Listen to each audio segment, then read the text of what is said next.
is looking at you kids. You had me at hello. I wish I knew how to quit eating bugs. This seems so James Bond. There's no place like home. I'm gonna make him an offer down with you.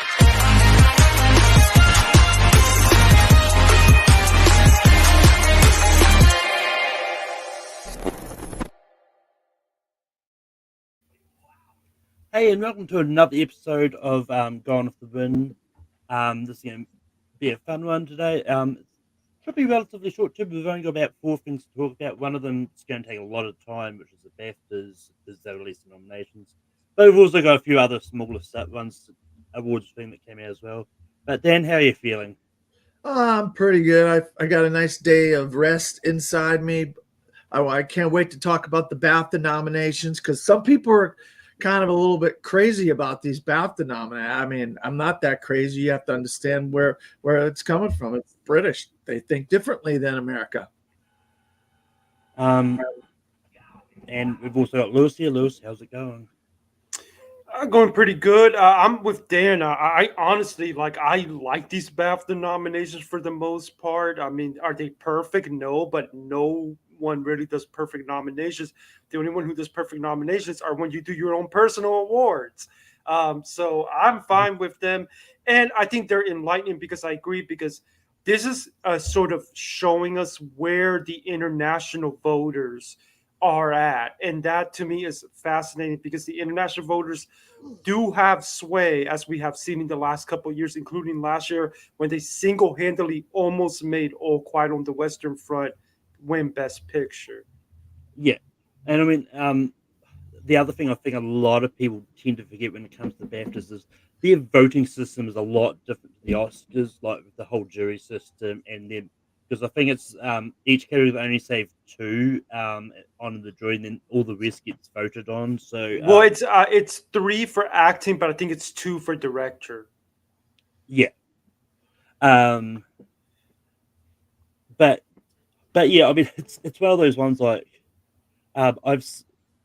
some people get so hyper crazy about award season, especially when things don't go the way they predict. Because I've seen so many TikToks recently of people going like, "Oh, of course the critics would vote I'm Just Ken as the best song in Barbie. It's not even the song that encapsulates what Barbie is all about." It's like, I mean, it is what it is. Like, people think differently.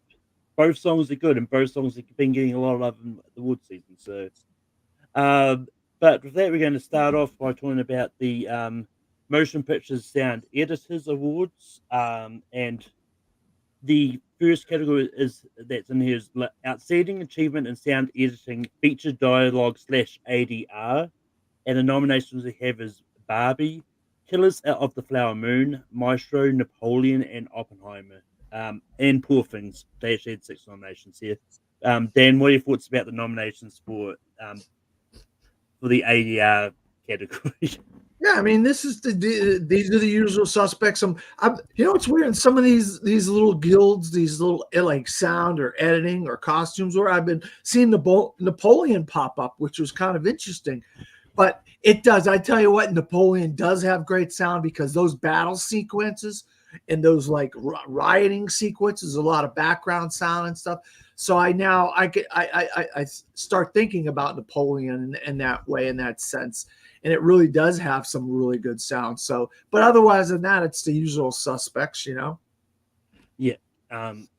Lewis, what are your thoughts about the ADR feature dialogue sound? I mean, I can't really add more than what Dan said there, and I do agree that Napoleon's been showing up in some of these below the line tech guilds. It didn't do too bad at BAFTA. It actually did pretty good at the long list in terms of below the line stuff. I actually think that Napoleon might be top 20 in Best Picture. I obviously not a threat to get in, but I think that there are more people than we might think that are actually really like that movie. Personally, I thought it was just decent. I wasn't crazy about the movie, though I do want to check out the supposed director's cut that's going to be out there. But yeah, I'm agreeing with Dan. I think it's the usual suspects and evidence that Napoleon does seem to have its fans. Yeah. Yeah, I also don't really have much to add to this. And once we go through all these categories, I also remind people what the other sound guild thing was, the sound mixers guild or something that also had like and a bunch of things over there. But yeah, so yeah. But next one we've got outstanding achievement in sound editing, feature effects / Foley. We've got Gran Turismo, Ferrari, John Wick Chapter 4, Napoleon, Oppenheimer, and The Killer. Lewis, what are your thoughts about the nominations for the sound effects Foley? It makes me wonder what are the chances for the killer to get into sound, which was shortlisted. That it's showing some support here. I'm not going to get into my own takes on it because we have the big Monday show anyway, and we'll talk about our nominations predictions then. Even though folks can go online and mine are out already, but I think it does show some interesting strength there for the killer and the support that it's getting from the sound folks. But for the most part, nothing here that really like stunned me. Yeah, like it's one of those ones. Like, it doesn't surprise me that that out of all the ones that are in like at least feature effects, anyway, is like you've got at least 2 car movies, 2 movies about real life wars and bombs. John Wick Chapter 4 and The Killers like involve guns and stuff. So it's like it's not too surprising just because they all need a lot of Foley effects as it is. And racing movies and wars movies and even musicals to a certain extent all do well in the sound category. But Dan, what are your thoughts on the nominations for the sound effects? My question is, maybe I'm jumping the gun here. Is were the sound effects in the zone of interest of Foley effects, Lewis or Malcolm? Because I'm thinking of, so where's the zone of interest in sound? You know what I mean? Because of the background sounds and things like that. Because everybody's been impressed by the sound in the zone of interest because we all know what's in the background. Yeah. You know what I mean? So I'm thinking I'm thinking, where's the zone of interest in these sound categories, you know? Well, but the trend, just to answer your question, Dan, the trend I have been noticed that zone of interest does seem to struggle to get more mentions than we thought it would get, at least among some guilds. But I'm not sure. Was it not Foley, Malcolm? Did it show up elsewhere? I was about to get to Okay. that. Well, because the sound editors category has a foreign language category.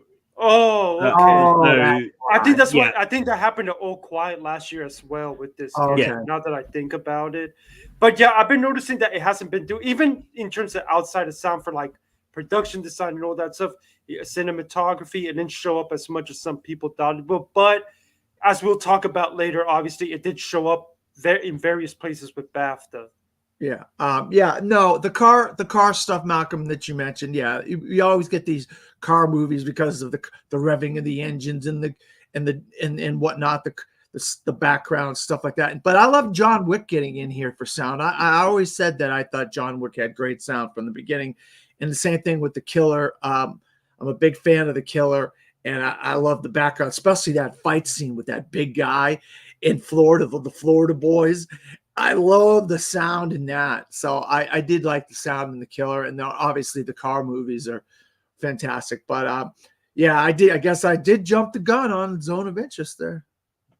Yeah, I mean, it's one of those ones because I think a lot of these guilds, if they don't have a foreign language film category, I think but because most of these guilds are more American centric as it is. So I think that could be the reason. I don't know. I'm just speculating. But moving on to the next category, which is outstanding achievement in music editing for a feature motion picture. We've got Barbie, we've got Creed 3, we've got Maestro, Oppenheimer, Spider-Man Across the Spider-Verse, and Wonka.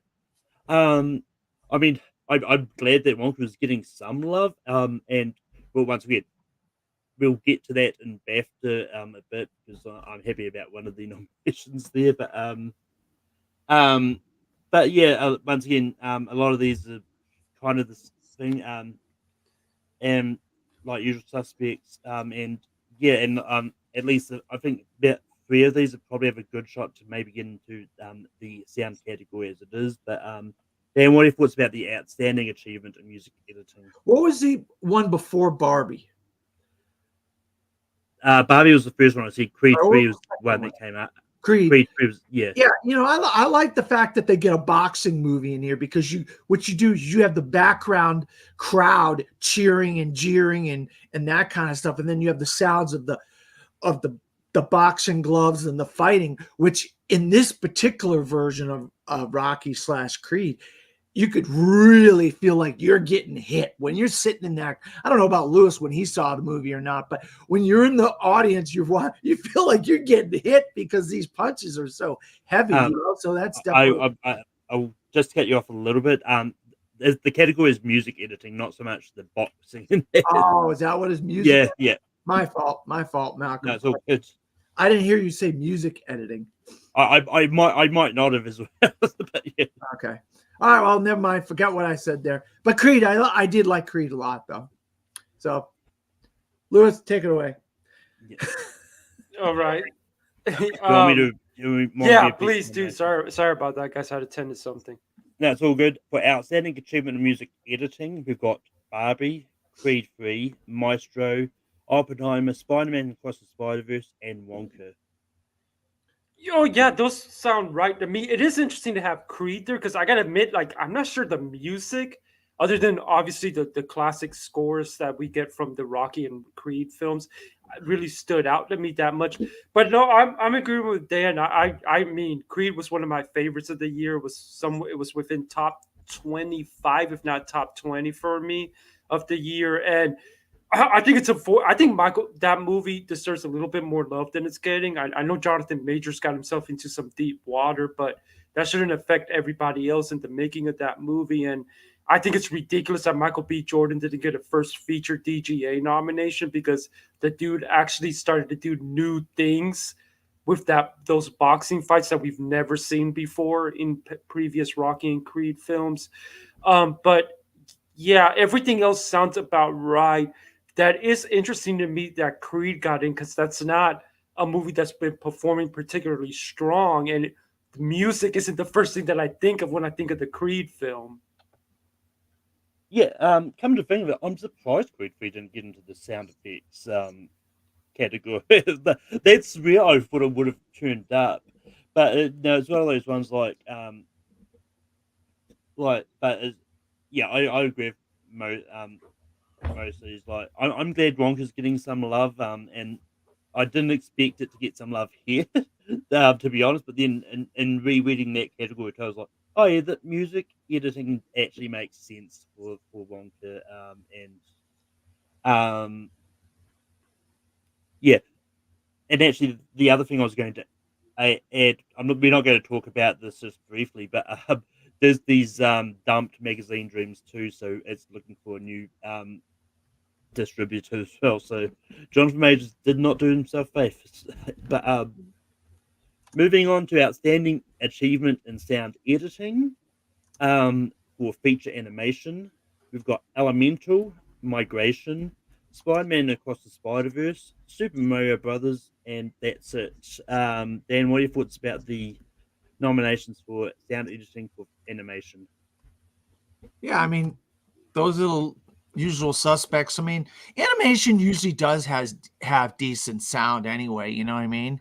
And I mean, by this point in the year, you're just gonna get to a lot of the same movies. You know what I mean? And it's just like, oh, we are regurgitating the same things over and over with the various different guilds and stuff like that. And but Spider-Man's getting a lot of love in a lot of different places for a lot of different things. So it's makes quite a lot of sense that Spider-Man keeps getting brought up in these type of things. Lewis, what are your thoughts about the sound editing, achievement in sound editing animation. Yeah, it sounds about like as Dan would say, the usual suspects. But I will say I find it interesting that Mario showed up. If I heard that right, that Yeah, I've been noticing that thing has been getting a couple guild mentions. The only really red flag that I've seen for Mario was Peach is not getting shortlisted, and how the Annie's just completely like ignoring it, with the exception of, I think, a nomination for Jack Black's voice performance. If you take that out, if Mario's actually been having a pretty respectable show, of course, and as we will talk about later, they didn't get into BAFTA, but I don't think anybody thought that BAFTA was going to go crazy for Mario. That's why, even though, like I said in the last episode, I don't see it getting into animated feature, I do think it's not impossible, especially with a lot of these people who have gone and seen the film.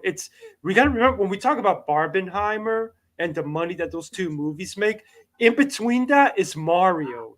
Mario is in yeah, between that and all that money making. So a lot of people have seen it. So it is interesting to me to see how much support it's been getting in some of these animated categories for below the line guilds. yeah. Yeah, no. Both Elemental and Mario getting here gives me some hope that they're not. It's not impossible for them to get in. Is like it's one of those ones like, well, yes, Elemental is one of those ones that is all over the place when it comes to nominations. It's still somehow sort of staying in that close in that range. Like um I'm not whether or not it's in my final Oscar predictions. We'll find that out on Monday.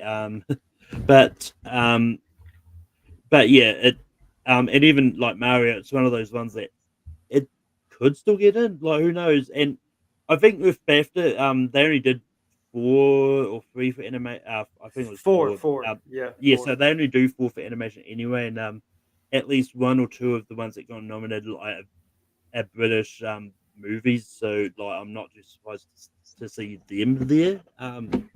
Yeah, we knew Chicken Run was going to get in there. Yeah. I mean, I wasn't going to say it. I was going until we got to it. Yeah, I mean, but, yeah, we can expound on that when we get to the animated feature with BAFTA. I'm surprised the cat didn't get in. What was the cat one early in the year? the Maurice. Maurice the cat. I had a feeling Maurice the cat was going to sneak in there. Well, I think it got in last year because Last it was year, okay, yeah, because it was released it was released the year before. It's a Paddington situation.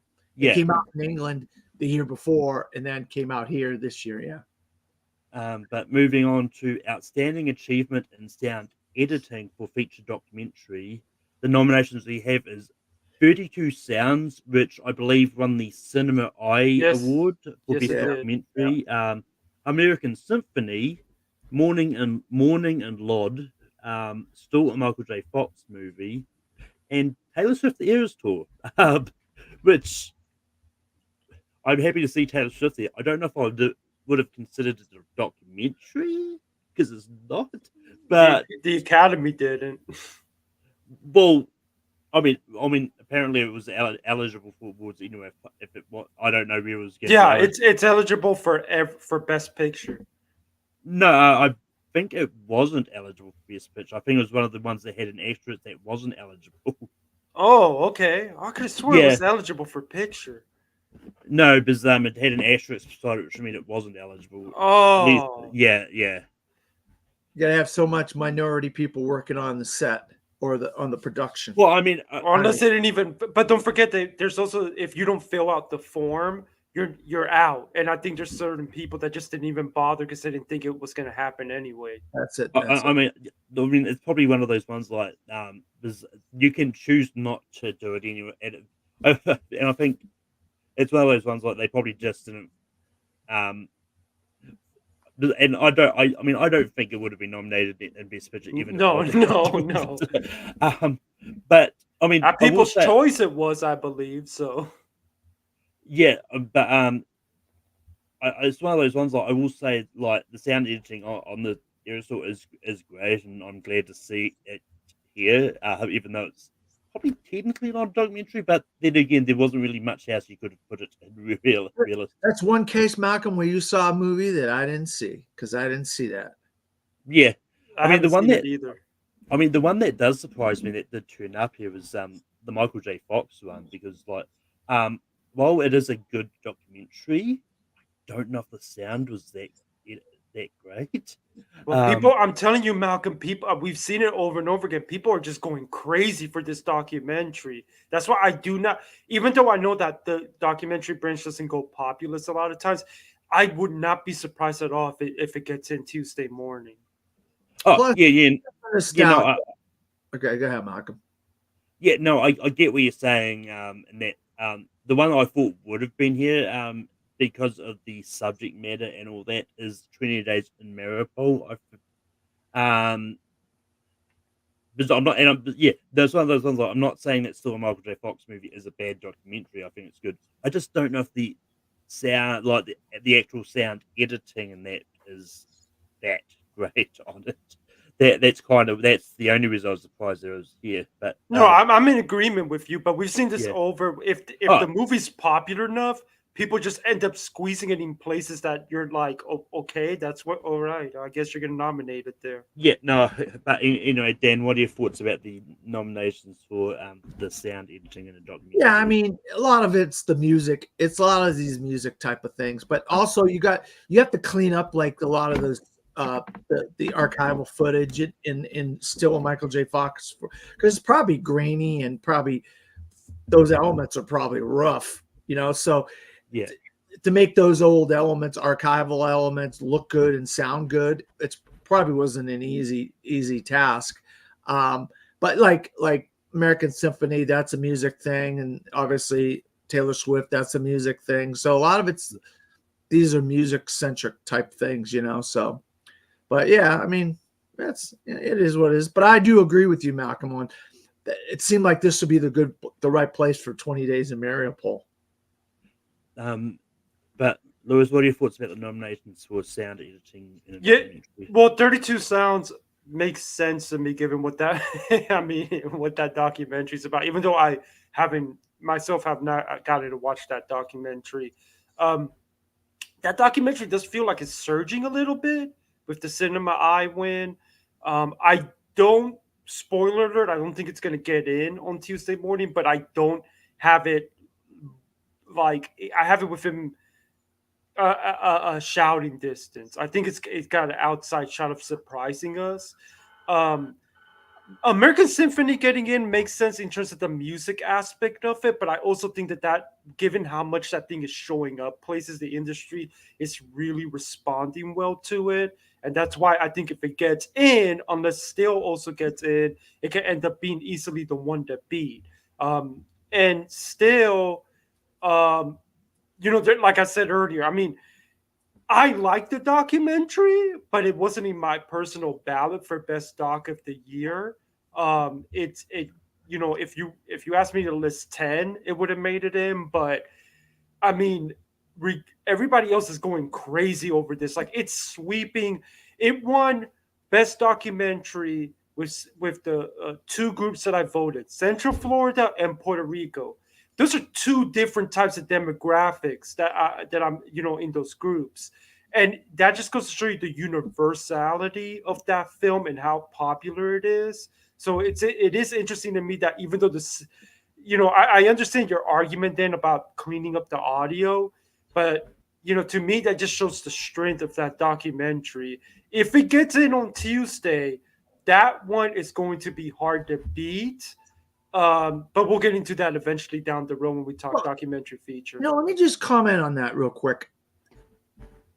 Lewis, those shows and movies that Michael J. Fox were in the 80s at the same exact time, not the Facts of Life, different strokes? No, Family Values? Family Ties. Family Ties. Family Ties. And Back to the Future and Teen Wolf. That era in his career, everybody, I mean, he blew up. It didn't matter if you were a white, black, Latino, Asian, everybody was on the Michael J. Fox train at that time. Then the other side of it is, and I don't want to point fingers or say anything, but even you can relate to this. We all have sick relatives. We all have relatives that have gone through illnesses, who's been in hospitals dealing with illnesses and things like that. So we all can feel sorry for what Michael J. Fox has gone through. And this guy has battled like a freaking champion with this illness that's a debilitating illness. You know what I mean? So there's those two coins within the same movie. And now you understand. Yeah, the only question is, and obviously this will be a discussion we're going to have later, will the snobby documentary branch allow that thing in there? But undoubtedly, this thing is very popular with people. You just can't deny it at this point. Well, I mean, go ahead. I mean, to bounce back onto a point that I said in one of the earlier episodes, it's about a Oscar nominate, like an Oscar winner. Winning now, yeah. I don't think it was even nominated for anything before. So this could be the rate of like nominating a documentary about him and like honoring it in some more. Yeah. Well, it's the same thing. Is he a producer? Does anybody know if he's? It's the same thing with Diane Warren.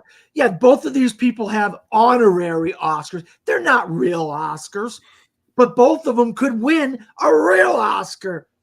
So you're gonna tell Angela Bassett she's not an actual Oscar winner because they gave her the honorary Oscar? Yeah, that's not an Oscar, a real. You didn't earn it for anything. I mean, you earn it for your body of work over a 40-year period, whatever it is. But not to expand on this topic any further, but I will fight back on that. I mean, like Michael J. Fox, Samuel Jackson, Angela, they're probably glad to have an Oscar on their thing. They don't care if it's like in a lifetime achievement or a competitive Oscar. Yeah, I mean, I'm happy. I'm happy Akira Kurosawa can say that he's got. Well, he's no longer with us, but I'm happy Akira Kurosawa is known as to have had an Oscar, even if it was a lifetime achievement. What about Alfred Hitchcock? You think Alfred Hitchcock wouldn't wanted to have a competitive Oscar for Best Director from one of his movies on his thing instead of an honorary Oscar? Are you Charlie Chaplin? Charlie Chaplin was happy as heck if you go back and watch his acceptance speech for the honorary. All right. Yeah. Well, I mean, it's one of those ones like, and to answer Lewis's earlier question, Michael J. Fox is actually not listed as a producer. Oh, he's not a producer. So he would not get an Oscar. But look. But if it wins, they'll probably send Michael J. Fox up to do the speech. Oh, anyway. absolutely, yeah. So, yeah, and you know there will be a huge standing ovation if that happens. Oh yeah, massive. It'd be a long standing ovation probably. But I'm not gonna say it. No, I'm not gonna say it. But anyway, moving on to outstanding achievement in sound editing for a foreign language feature. You've got Anatomy of a Fool, The Zone of Interest, Godzilla -1, and Society of the Snow. These are the sound ones. These are the usual suspects, like The Zone of Interest. I think Society of the Snow is also like very soundy. The sound. I was talking about like that Zone of Interest and Society of the Snow. I think it was the only ones that can be in the foreign language category at the Oscars anyway, because the other two were eligible. But it's good to see and for sort of getting more love in general. But Dan, what are your thoughts about the nominations for sound editing foreign language? Well, did you say that Society of the Snow can or can't get into the Oscar category? I said sound. It can't get any. I don't think it was shortlisted for sound. Oh wow, because that sound and that plane crash and that the wind and all that stuff in that movie. That's some of the best work. I mean, that really puts you in the shoes of those people surviving on the top of that mountain in that plane and stuff. And then there's a couple avalanches and stuff going on with that. I'm surprised that wouldn't be shortlisted for sound because that's got some amazing sound. I mean, I was talking more about the fact for foreign language, but about sound. Well, yeah, it got in for foreign language. It's on the list for foreign language, right? And actually, the only one out of these that is shortlisted for sound is The Zone of Interest. Well, we all know why that. I mean, with that's why I said it before. I mentioned it before because I thought, how did this not get into a sound? I didn't realize they had separate categories. That international feature has its own category for sound. But yeah, I love the sound design in this. I mean, have the people screaming in the background and stuff, and you see the smoke going up, the billowing smoke in the background.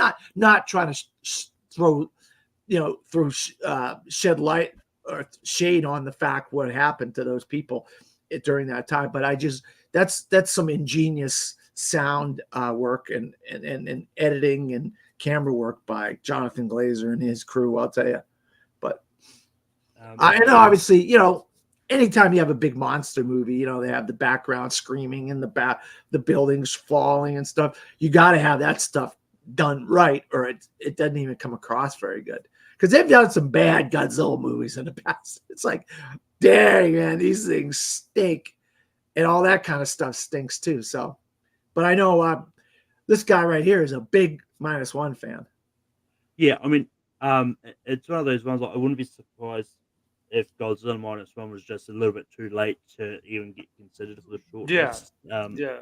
I mean, I've talked about this before. Like, Toho had no idea that they had this year's RRR on their hands, and RRR had a more proper awards campaign than this does.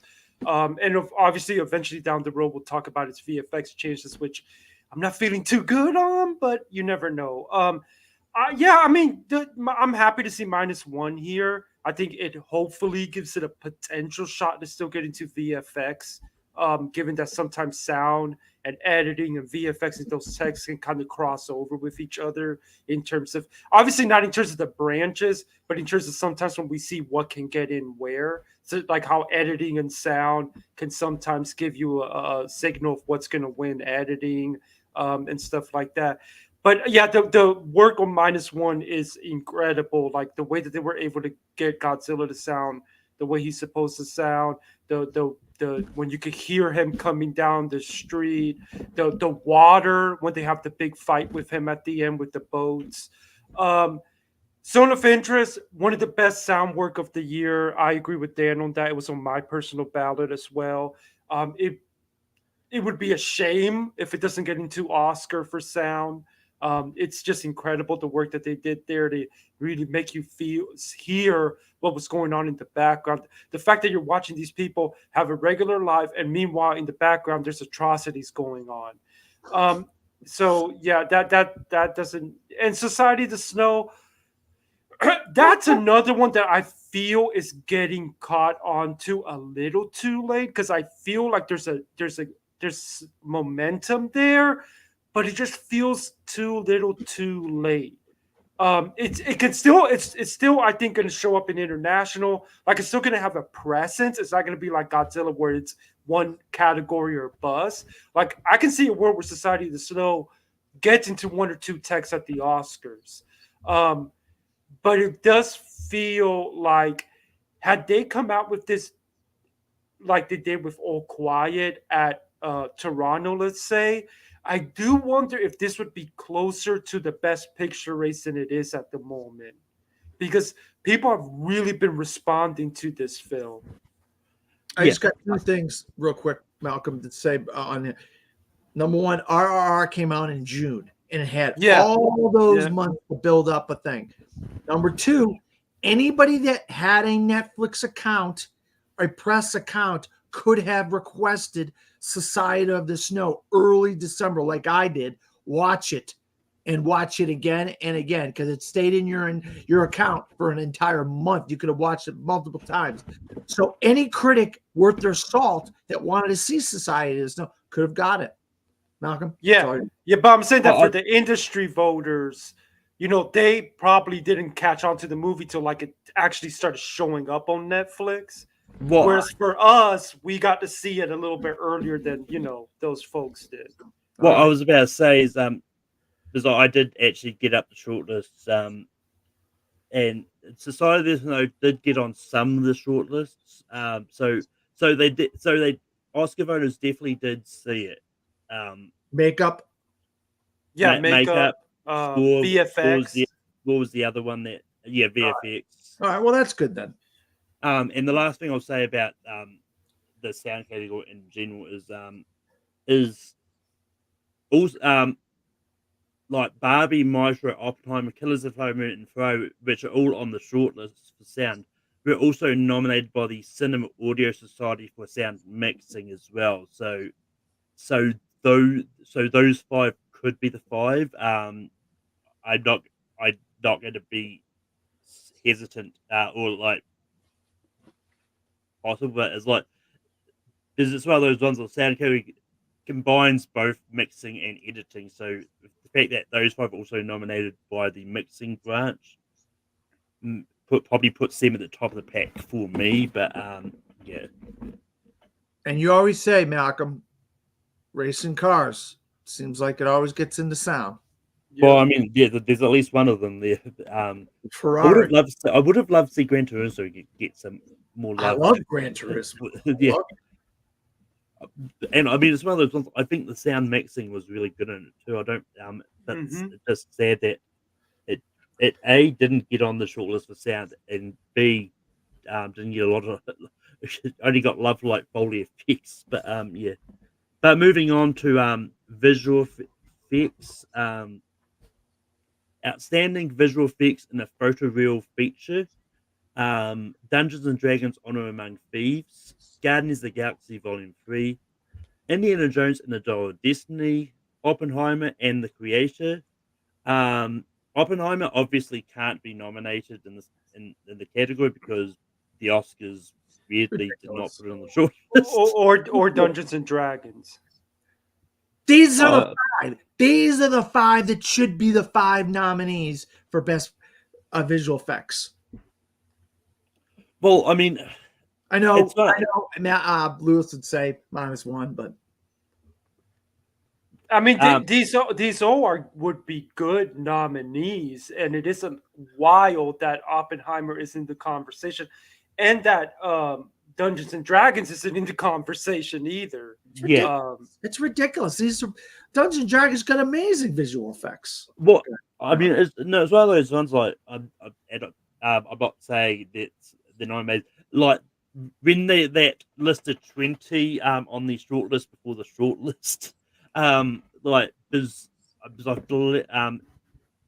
I know Dungeons and Dragons was on that longer shortlist. Yeah, but Oppenheimer was not. Yeah, but it's one of those ones like all the movies on that 20 I could have seen being on that 10 for that shortlist. So it's just one of those ones like there's a lot of good movies in that mix, and it's one of those ones like I'm a defender of Dial of Destiny. It's one of those ones like it kind of it surprised me a little bit that's getting a lot of love because well, yeah, look, I'll give them some credit. The actual de-aging of Harrison Ford was good. While the whole actual scene was thrown off by the fact that he still sounded like old man Harrison Ford, but that's not on the visual effects people at all. The visual effects, though, in that, Malcolm, to me, and that's why I said I told Lewis and maybe you a while back when I reviewed the movie is the first version I saw was such a shitty version. The camera was the projector was terrible. The theater I was in. Then I went and saw it in Dolby. That the way they made it look like the yellowing and the oranges and the background and all that stuff, it made it look like the 1960s and it made it look that way. That's where the visual effects are coming in a lot of the Indiana Jones is they put different lenses on the cameras to make it look a certain way and stuff.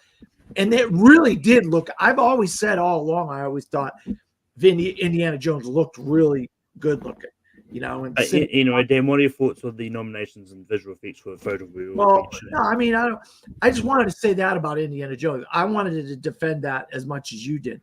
That's why I wanted you to know that when you were talking, I said, I actually do believe Indiana Jones is a good looking movie. It's just like, it's just the story leaves a little bit to be desired for me, but I know you were talking about Indiana Jones, so Malcolm, just keep going what you were saying. That was going to be my last point anyway. That's why I threw it on to you. Oh, okay. Yeah, no, these are great. I love these picks. I mean, the only one that, I feel bad because I know Lewis is a big defender of it and he likes the movie a lot, and that's -1. You could get 6, you get 6 really good ones, actually. I would say. I mean, Guardians should be in every visual effects category. It should be in costumes. It should be in makeup. I mean, Guardians should be at least 2 or 3 nominated Oscar movie, but it can't be because it didn't make some of these lists, which is ridiculous. Because this is, you're telling me there's better makeup and better costumes in some of these other movies and Guardians of the Galaxy, the way all these different characters look and stuff. I mean, these are some incredible costumes in Guardians of the Galaxy, and the makeup of all the characters that make them look like animals and stuff. That's thousands of characters that have to look a certain way and stuff. How they can't justify putting it in some of these below the line categories on the short list is ridiculous. But it can't get in visual effects, can it, Lewis? Did it make Guardians? Yeah. Guardians is in the VFX. Guardians is on the short list. Yeah. That's good. At least it'll get into that one then. Yeah, it'll get one, or at least it should. I mean, why watch them? Guardians get shut out completely. It's a travesty because that movie's.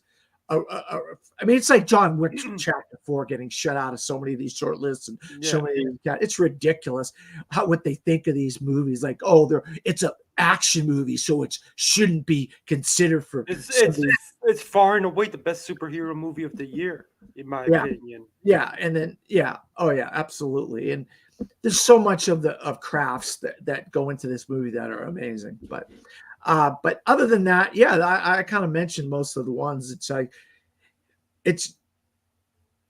I don't know. Lewis, you take it away. I don't know what else to say here. Well, I'm very concerned that Godzilla missed here, and it's one of the reasons I'm feeling very iffy on its chances, because Godzilla movie's never been nominated for an Oscar. And it's always hard for an international feature to get into the VFX race to begin with. It's rare that it's happened, no matter how big a hit that this movie has been.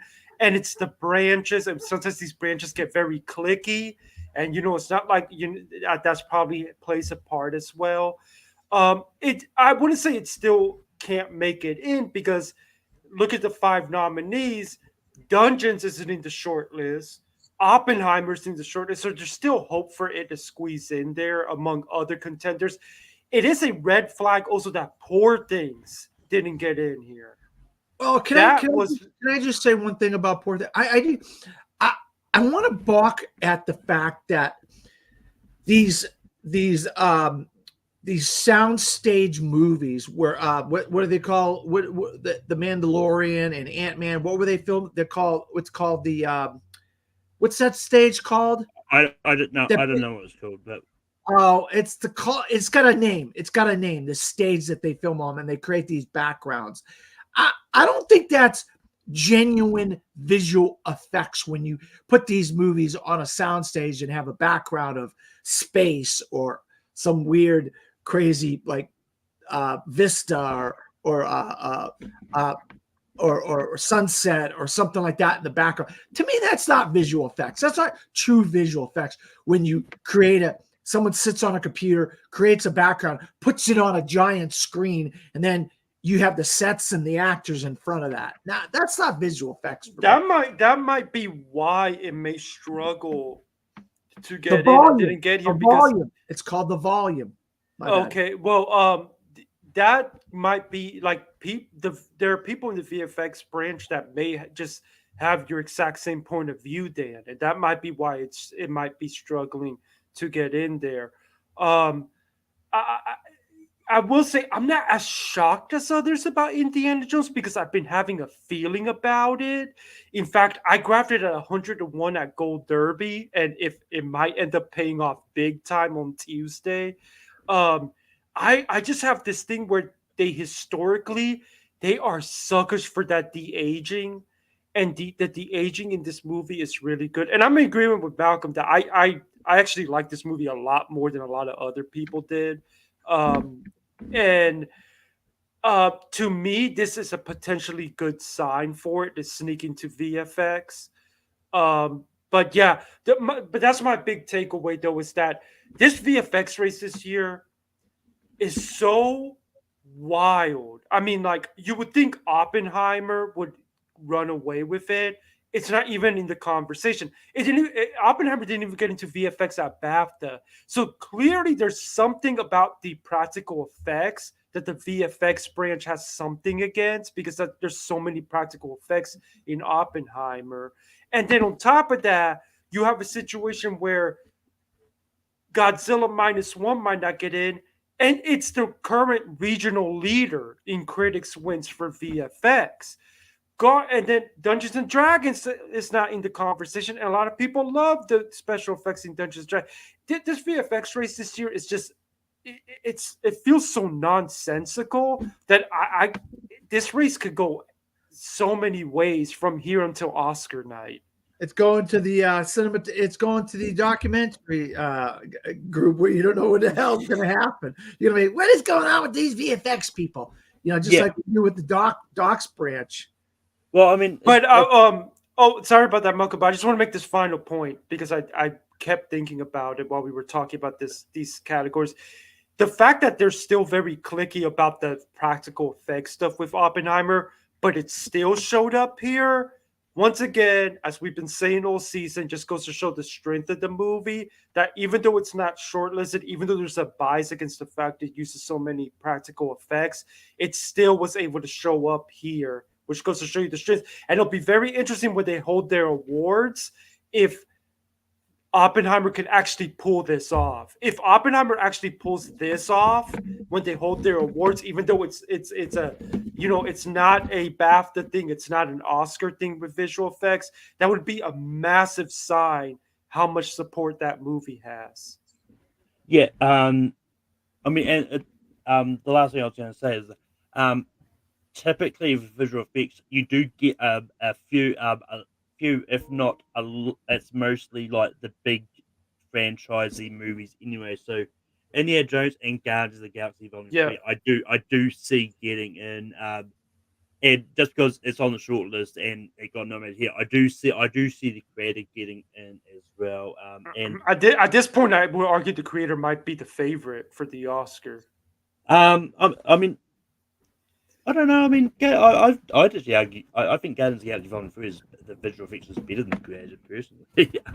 I would say Guardians could win. I mean, again, this race right now is so like, I mean, like it keeps throwing us for loops. Yeah, and I still, for all we know, it could look like the creator, and then by the time we get to Oscar night, it's Guardians. It can even poor things out of the blue pull this off at the end. Like, there's a bunch of things that can happen with this race at the moment. But before I go to the next category, I actually noticed something I'm actually going to bring up, but so find it again because I went too far down the thing.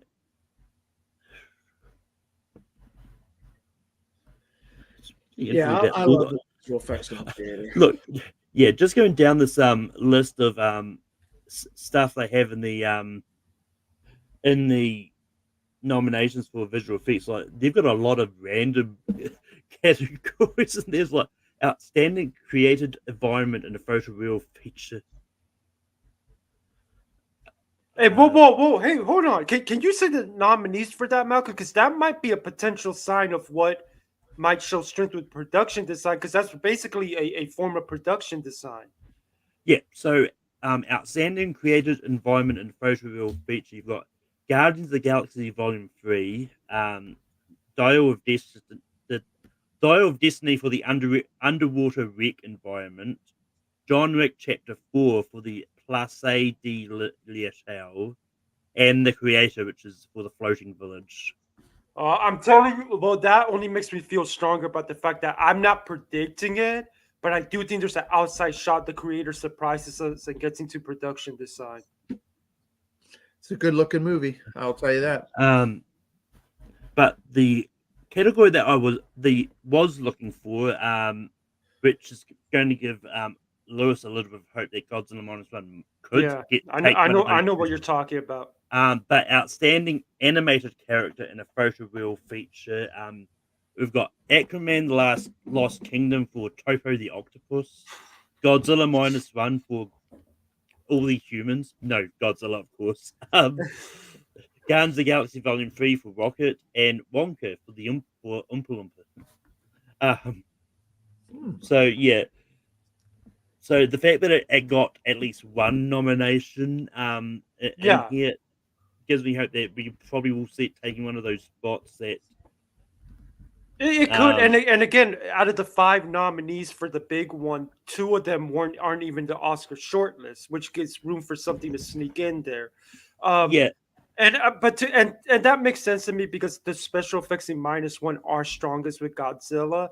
I will admit they're a little bit wonky when they show some of the tanks, and there is one scene where Godzilla's standing up that looks a little bit wonky. But the strength of that is Godzilla, particularly Godzilla at sea, is Yeah. when it looks its strongest. Yeah, so I think that's probably why it didn't pop up in the overall outstanding visual effects.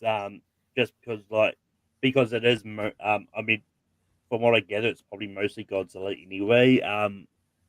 I can't believe But that octopus got in though. I don't know about you there, but I thought that octopus in Aquaman 2 was a little cartoonish. I didn't think it looked that bad. I mean, I watched the movie a couple weeks ago, and I was like, yeah, I actually kind of enjoyed the octopus. I mean, it reminded me of the octopus in what was it, Dory? I love the octopus. Finding Dory. Yeah, Finding Dory, and then my octopus teacher was God Almighty. What a gorgeous, gorgeous movie that was. Yeah, but it's a documentary. The octopus was real. I know, but I look at both of them and I say, wow, that octopus looked pretty good compared to the octopus in my octopus teacher. I don't know. Yeah. But anyway, moving on. I think this is the actually I'll do this 2 more I'll do from here. Outstanding supporting visual effects in a photoreal feature. Got John Wick Chapter 4, Killers of the Flower Moon, Napoleon, Naiad, and Society of the Snow. I'm going to admit I don't really understand the difference between outstanding visual effects and supporting visual effects because I don't know really. I'll explain. Well, I mean, it's like Dan, go ahead. I was going to throw to you first anyway. Okay, you got you're on a reservation in Oklahoma, right? In whatever the town is, I forget the name of the town, and you have the buildings, and they built. Then what they have to do is they have to build up the backdrop behind it to make it look like it would look. So they have to put green screen. So then they fill out that green screen in all these movies. They fill out the green screen in Naiad because she was in a tank, swimming in a tank a lot of that movie. So you have to fill in the backdrop, the sunsets and whatever. And the whole point of the Killers of the Flower Moon, it's the flower moon. So you had to make the backdrop, the sunrises and things look like it would look in Oklahoma during that time of year. Same thing with Naiad. You had to put the stars in, you had to put the moon in, you had to put the backdrop. So that's what it means. That's what that means. That's how I interpreted it. I don't know about Lewis, but yeah, I like that when you take, whereas like Ant-Man and some of these like poor things uses like the volume and puts this fake looking backgrounds in, but these guys use green screen and actually put a realistic background on top of that green screen in some of these places. That's why I actually do like the backdrop of Killers and Naiad and some of these movies. But Lewis, what are your thoughts about the nominations for outstanding supporting visual effects in a photoreal feature? Yeah, I don't really know what the difference is, so I'm just going to take Dan's word for it. The way he made it sound, though, again, something to keep an eye on for potential production design strength. So it is interesting that Killers was able to get in here. Very good production design. Yeah. So I don't really have much to add here. Yeah, I really don't have much to add here as well. But apart from the fact that I did finally get around to seeing Killers of the Flower Moon finally after the full start, and I thought it was just okay. It was fine. It felt like it took me 7 hours to watch a 3.5 hour movie. I was checking like how long was left. It was like it was just really slow. And yeah, I just didn't connect to the movie at all. I mean, I wanted to like it, but yeah, Justify my opinion on it, Malcolm. Thank you. I mean, everyone's opinion is different. And Lewis I don't isn't think it needs to be justified. Lewis isn't the biggest fan of it either. So all three of us aren't the biggest fan of it. Wait, hold on. I like the movie quite a bit. It's in my top 10. But okay, never mind. Then. But my point has been where it maybe sounds like I'm more negative on is that I think people who are comparing it to Oppenheimer are not. I don't agree with them because I think they're different in that the big weakness for Killers is that, and hearing Malcolm, it justifies what I think is his weakness. I think you can feel the length and the pacing and the way that is. Whereas Oppenheimer, even though that's a 3-hour movie, it's just about people talking. There's not like murders going on like there is in Killers. The pacing and the way that things are like boom, boom, boom, and then the final hour where all of a sudden it starts to feel like a thriller, like it's just done in a way that's much more accessible than Killers of the Flower Moon is. Yep.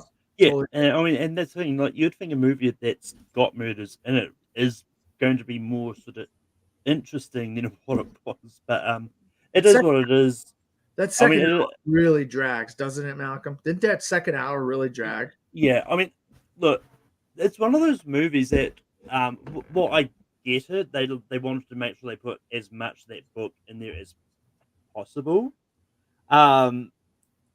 I think this would have worked better as like a TV miniseries or something to like what Kevin Costner's doing with that Horizon movie that's coming out later this year, like, and do it as 2 parts. I think that probably would have made that I think they would have helped it a bit better.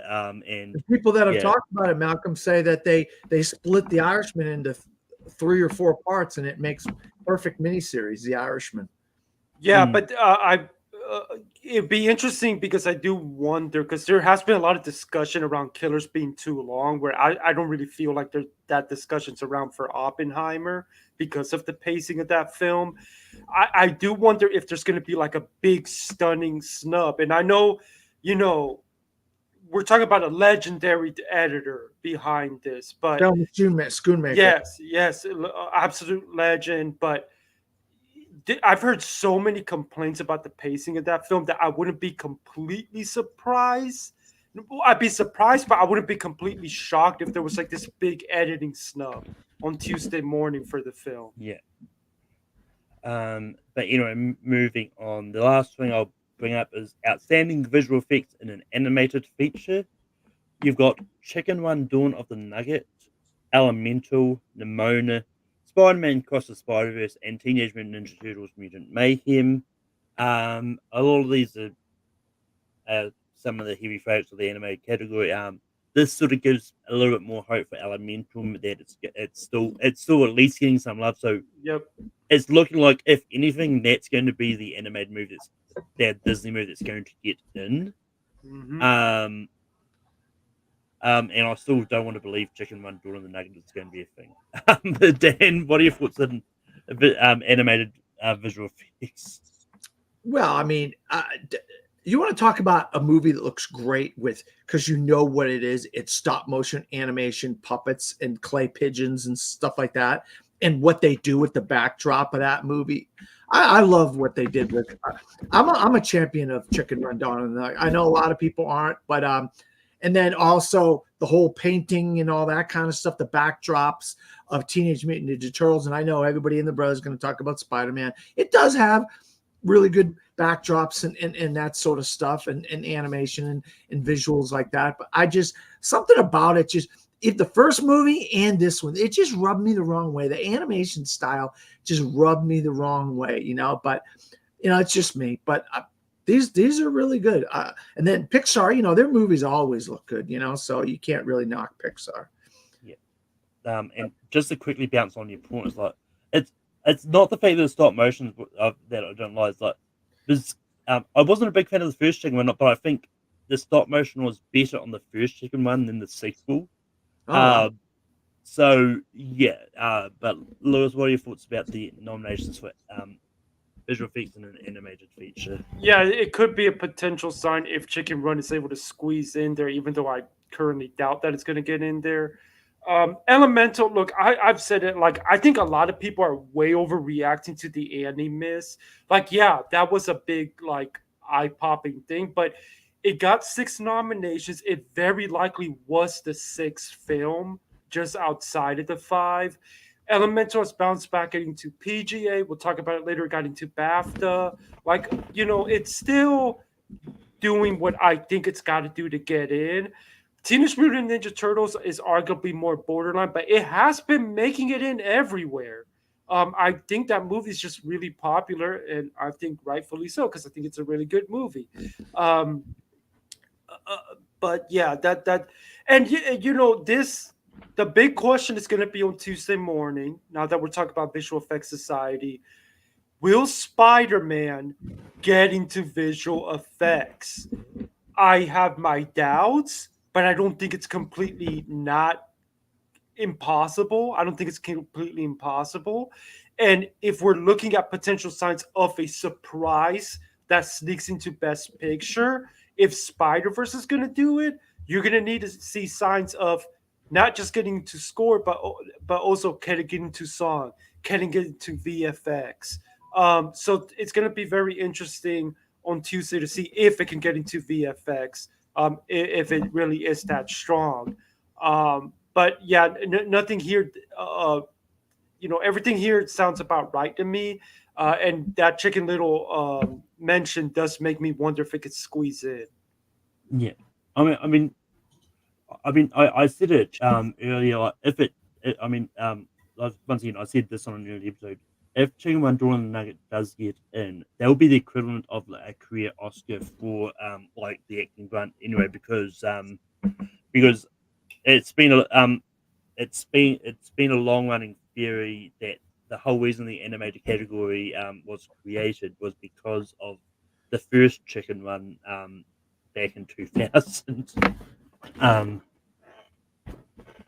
But moving on to the next guild that we're going to talk about. Well, I don't know if this is necessarily a guild, but it's a USC Library Scripter Award, which is, I believe it's specifically about book adaptations. It's about anything adapted, but I think it does have to be something that's linked to a book. Yeah. But yeah, the nominations for this, we've got American Fiction, Killers of the Flower Moon, Oppenheimer, Origin, Poor Things. At least 4 of these 5 are looking likely that they're going to get in into adapted anyway. And the other one's enjoying a grassroots campaign. Yeah, I mean, words right out of my mouth, Lewis. Well, I mean, I don't know if it's necessarily a grassroots campaign, but I think it's like I think it's just one of those things like Monica gathered just based on the way I think this one goes. I think Barbie wouldn't have been eligible for this anyway. Because I still think that 5th spot is going to be Barbie. But Dan, what are your thoughts about the 5 nominations for the USC Script Award? Well, I just want to touch on one thing that Lewis said. Look, anybody that I've either shown Origin to, or like AMC did a mystery movie last week, and it was Origin, and people didn't know what they were watching in the mystery movie, and they ended up watching Origin, and they came out of the movie just grief-stricken, especially with the first 15 minutes of the movie. People are rallying around this movie. They're rallying around Aunjanue Ellis, and it's a great movie based on a great book. Now, people, even podcasts that I listen to who didn't know about the movie are now going out and getting the book and wanting to read the book. Black women, I mean, Latinos, everybody I've talked to are just like cried. We're crying, audibly crying in this movie. It's so affecting. There's characters that die left and right. There's stuff that people from Florida, we do not want to be reminded of some things that happen here in our state, only a half hour from me, I might add, where I live. And it's the campaign that we had last year with her face. What's her name again? Andrea Riseborough. Andrea Riseborough. You know, it's the same kind of campaign, because press got a copy of Origin in like late November, early December. So we got to see Origin way back. But now it like came out like this past week in theaters, and people like, what the hell? What is this? And it's Neon held on to that forever and then finally put it out. It's like, but Neon's got so many irons in the fire. You know, they got Anatomy of a Fall. You know what I mean? They got Robot Dreams. They got what else does Neon have? They got some other good things. Ferrari. They got Neon's got so many irons in the fire. I mean, I thought Origin would have been more of a priority for them, but and it's got Ava DuVernay attached to it. You know, it's like I think Neon dropped. Neon in the past have had some amazing campaigns. Last year, I think they had 3 or 4 movies in the nominations last year or whatever. And for whatever reason, they dropped the ball with Origin this year. But yeah, these are the 5. You would think if it's adapted from a book, these would be the 5. I was just doing this, Malcolm, while you're doing it. I was like, yep, those are the 5. Yeah. I mean, yeah, I think it's one of those ones because to me, this is a little bit different to the whole Andrea Riseborough situation from last year, because the whole Andrea Riseborough thing, like, there was a lot of controversy behind that grassroots campaign, and the fact that the fact that no one had ever heard of To Leslie at all. People at least had heard of Origin in one way or another, and it's one of those ones like it's going to be interesting to see if Origin can maybe knock out one of those ones that we think are going to get into adapted and get into that 5, because I don't like think Barbie will miss unless it's one of those ones, because of this whole. Well, I've actually got a reason. I've actually got a reason. Go ahead, Michael. Well, I mean, yeah, because of the whole flip flopping between categories. And I think that's the only reason I think that Barbie might miss, because there may be people in the camps that may think, oh, it's original, I'm not going to vote for it and adapted out of thing. Then there'll be people that will vote for it adapted because that's where they think it belongs. So that's the only way I can see Barbie maybe missing screenplay completely. But that being said, Origin could be a surprise sneak in there, maybe knock out something else as well if Barbie does in fact get into adapted. That would be the biggest snub of the entire Oscars. I don't care what snub you're talking about. That would be the biggest snub of the entire Oscars, and it would show me that Barbie isn't as strong as people think if Origin gets in the original adapted screenplay and Barbie gets out. And then Gerwig and Baumbach, who everybody was like, oh, they're going to win an Oscar. They're going to win an Oscar for original screenplay. And then they get nothing. Oh, my God. That would be like an earthquake that hit the earth. Well, look, it's one of those ones like, I don't think Barbie will completely miss out. It's going to get in a bunch of texts. I know that. Yeah. But it's just one of those ones like, and the Oscars really didn't do it Barbie a favor either by flip flopping it between categories. Nope. So uh, so yeah, it's going to be interesting to see where that does end up going. I'm waiting for Lewis's. Two- Lewis is just sitting here. Lewis, what are your thoughts on the script? Well, I mean, Barbie's not missing. I mean, come on, like, Come on, Lewis. No. Gerwig missing makes more sense than Barbie missing, and obviously we'll have that discussion down the line because there is the whole genre bias conversation with the director's branch. I can't see Barbie missing. If Barbie were to miss screenplay, and I've been skeptical at times about the talk of it winning Best Picture, even though I still have been making a case of a SAG sort of thing. But like that would tell me that it's even weaker than I thought it was. Like that would be. I just don't see that happening. Like it even got in. Well, no, it got into BAFTA. It got into BAFTA's original. And adapted is so stacked this year, whereas original is not necessarily as stacked. Now, Barbie was not eligible for this. Somebody already asked Clayton Davis to look into it. It was not eligible. They did not submit. So maybe it would have got in had that been the case. That being said, I can't lie to you. When I saw Origin get in here, that made my eyes pop because I have said, look, Origin's a top 15 of the year for me. And had it not been for certain personal stuff going on that has kept me from rewatching it, it might have been even climbed up even higher in my ranks. I love the movie. I think it's unfortunate the way that it's been rolled out. It's annoying to me that Neon has just dropped the ball as bad as they have with this film. Aunjanue Ellis-Taylor is in my personal ballot among the best actress contenders. But the fact is that it seemed like it was a non-starter for awards season. But something's been going on lately.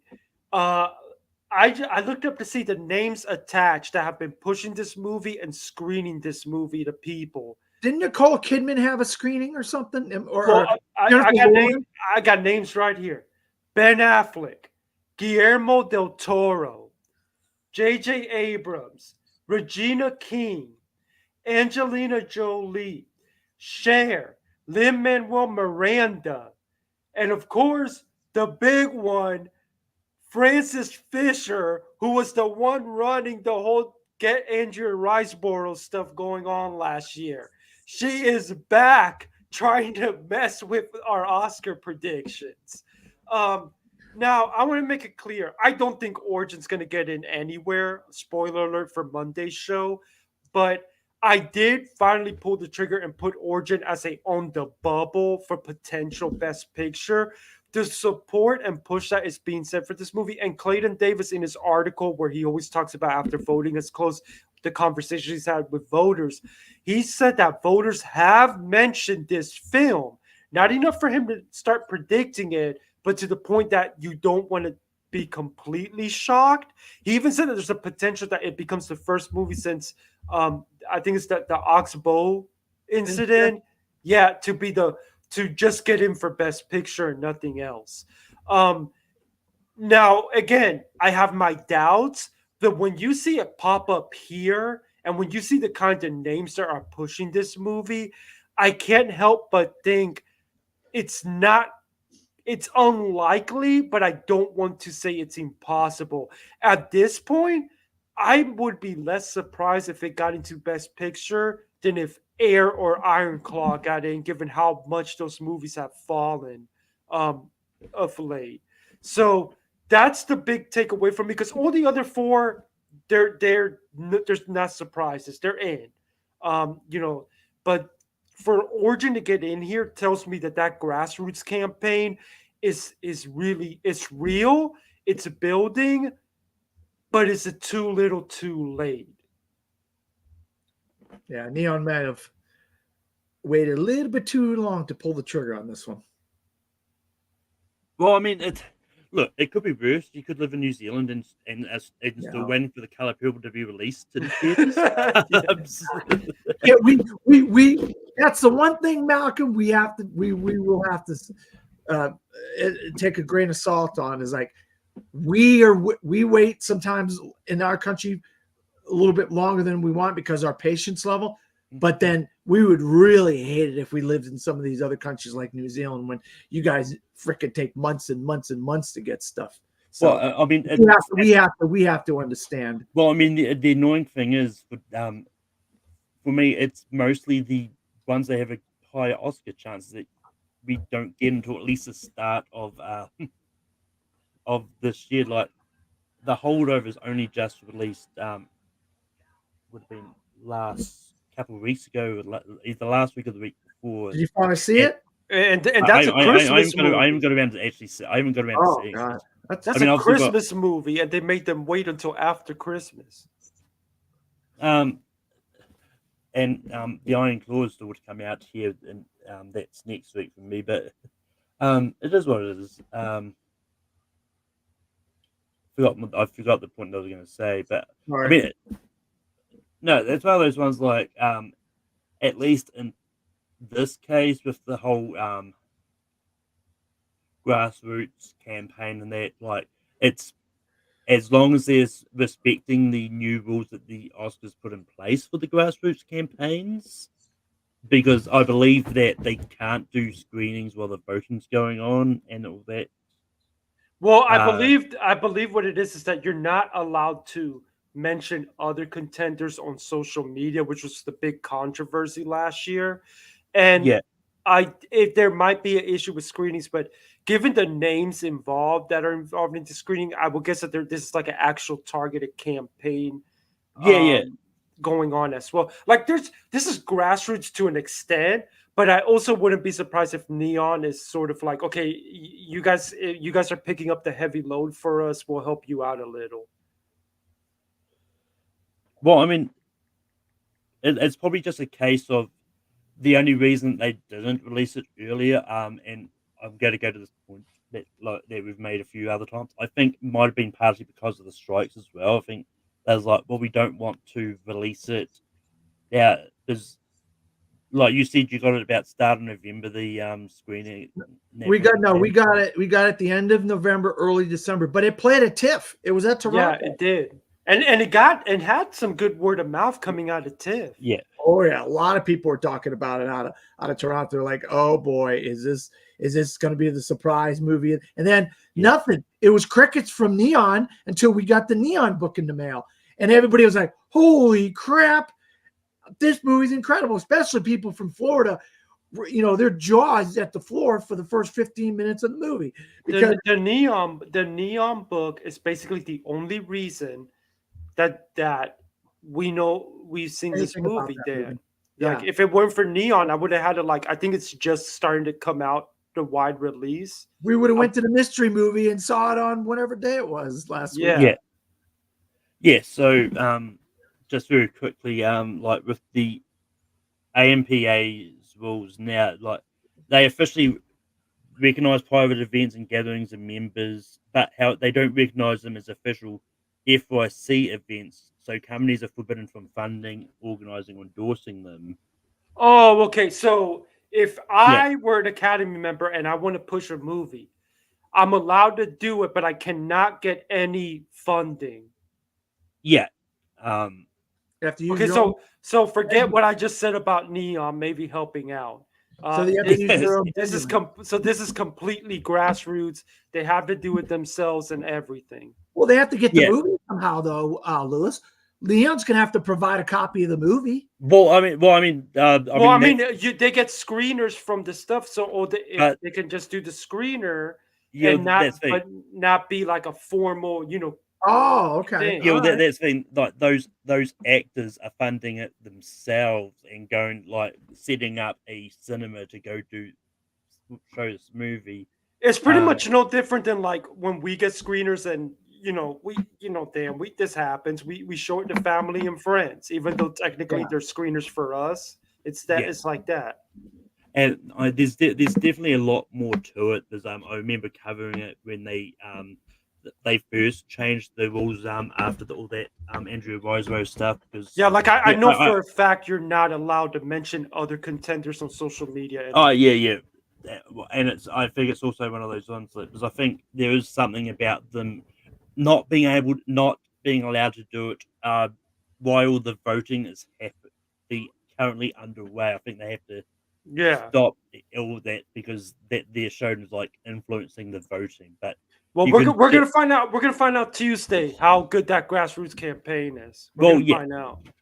Well, I mean, it's one of those ones like I don't think it'll be enough to get it into at least best picture, but I think it might be enough to get them adapted. Anyway, moving on. Adapted. I don't even know, man. And that's the problem is that all the ones that's trying to get in, picture, actress, adapted screenplay, they're just too stacked this year. It's so hard to get in. Well, I mean, it is, but I mean, it's one of those ones like there's some that I don't think will miss, like Barbie. I don't think that will miss, but it's. I wouldn't be surprised if one of the, I wouldn't be surprised if one of those other four misses it in adapt. If Barbie were to miss adapted, I would run naked down my street. That's how confident. Boy. That's how confident. Boy. That's how confident I am that that's not going to happen. It's we got Barry Keoghan going on here. Well, we got Barry Keoghan in Lewis neighborhood going on here. Oh, this is going to be good. I'll even dance a murder on the dance floor, just like in Saltburn. Well, what I was about to finish saying is like Barbie is the one that I don't think is missing, right? Because I just sort of brought it up as a potential shocking miss that could happen, but it's one of the other four, which like who knows, like it's one of those ones. But there might be a lot of people like Dan who didn't like how they adapted Killers of the Flower Moon, for example. That's something that I've been wondering about, especially when we talk later about the shocking BAFTA snub. But moving on, and that goes for a perfect transition to the BAFTAs. I'm just going to quickly go over these bottom few awards just because I don't know if you've got any thoughts about it, but the EE Rising Star Award nominations got Phoebe Drenevor, Io Edeberry, Jacob Elordi, Mia McKenna Bruce, and Sophie Wilde. So very good choices. Fair Play. The first girl's in Fair Play. Jacob Elordi, we know he's in both Priscilla and Saltburn. Io Edeberry's in The Bear. Theater Champ. What else? There's another movie she was in. Oh, Spider-Man, Teenage Mutant Ninja Turtles. She's the voice of what's her face? April O'Neil in that. The one girl is in Talk to Me.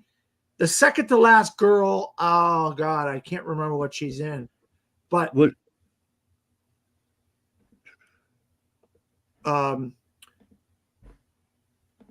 very good choices. Very, very good. That's why I recognize the name. How to Have Sex, because I never watched that. Okay. I was about to say she came up a lot when we were doing the British Independent. Okay. Yeah, I haven't watched How to Have Sex, so I didn't see that. But these are all great choices, and I have a feeling it's going to be Io Edeberry. I mean, if it isn't, I'll be shocked. But I didn't even realize it. They're saying she's from Ireland. I'm like, are you kidding me? She's got a great American accent for the role she played in America. I mean, she's in The Bear and then Theater Camp. I wouldn't even have known she was from Ireland. I'm like, wow, that's crazy. Yeah. Lewis, do you have any thoughts on the Rising Star Award or?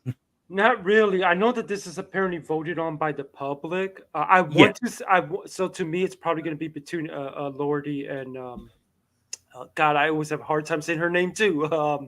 Phoebe Jennifer. No, Io Iowa, Iowa. Denver. Okay. Yeah, because I think she's like in so much popular stuff. But Jacob Elordi is, he's blowing up and becoming a big Gen Z thing. Yeah, I mean, I think from the way I've heard people say it, I think it's Ao Adibri. I think some of those letters are silent.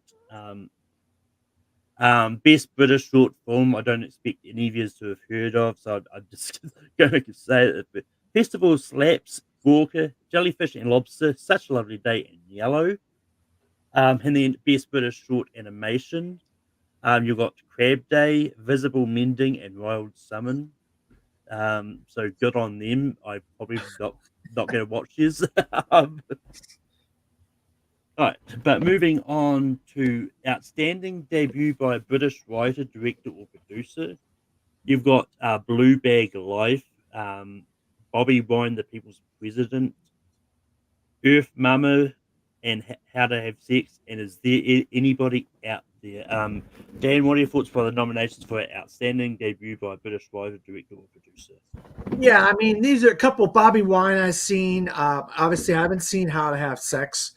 What was the second one? What was the second one after Bobby Wine? Earth Mama. Earth Mama. We got the screener of that. That's very good. What was the last one again? Is there anybody out there? I thought I seen that. Who's in that? Malcolm or Lewis? I don't. I honestly don't know. Yeah, I don't know. I've seen that. Maybe I haven't seen it, but it's probably going to be. It's probably going to be Earth Mama is going to win here. I have a feeling because they got. I believe they got A24 behind them. But Lewis, what are your thoughts about outstanding debut by a British writer, director? I think this is How to Have Sex is to lose because now I have not seen the movie. I believe it's going to get an American wide release in 2024, but I think so. I think so. Don't quote me on that. But quite frankly, I don't think I'll watch the movie. That's not a diss towards the movie. It just doesn't seem to be my cup of tea. But I know the movie has a lot of passionate fans. I know like one or two people that I mentioned that got to see it at the festivals, and they said it was among their favorites of the year. And this did do really well with some European awards. To me, the surprise is that Rye Lane didn't get in here.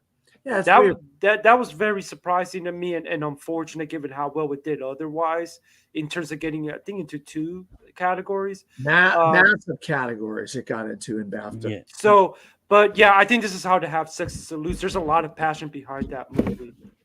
Yeah. But I mean, it's one of those ones like How to Have Sex was a heavy favorite at the British Independent Film Awards. I remember saying that title so many times. After a quick search, it's due to get the American wide release in 2nd of February, so it's about a week, just over a week away. And it's one of those ones like I do think this is How to Have Sex probably winning here, and we'll get to it in a minute. But How to Have Sex seems to be really loved by the British, and that people seem to love it. And I think it's one of those ones like, especially when you put it mentioned Rye Lane. I think I wouldn't be surprised if Rye Lane was just outside there, but I think it's just one of those ones like, and we don't know which of these two was the jury saves either.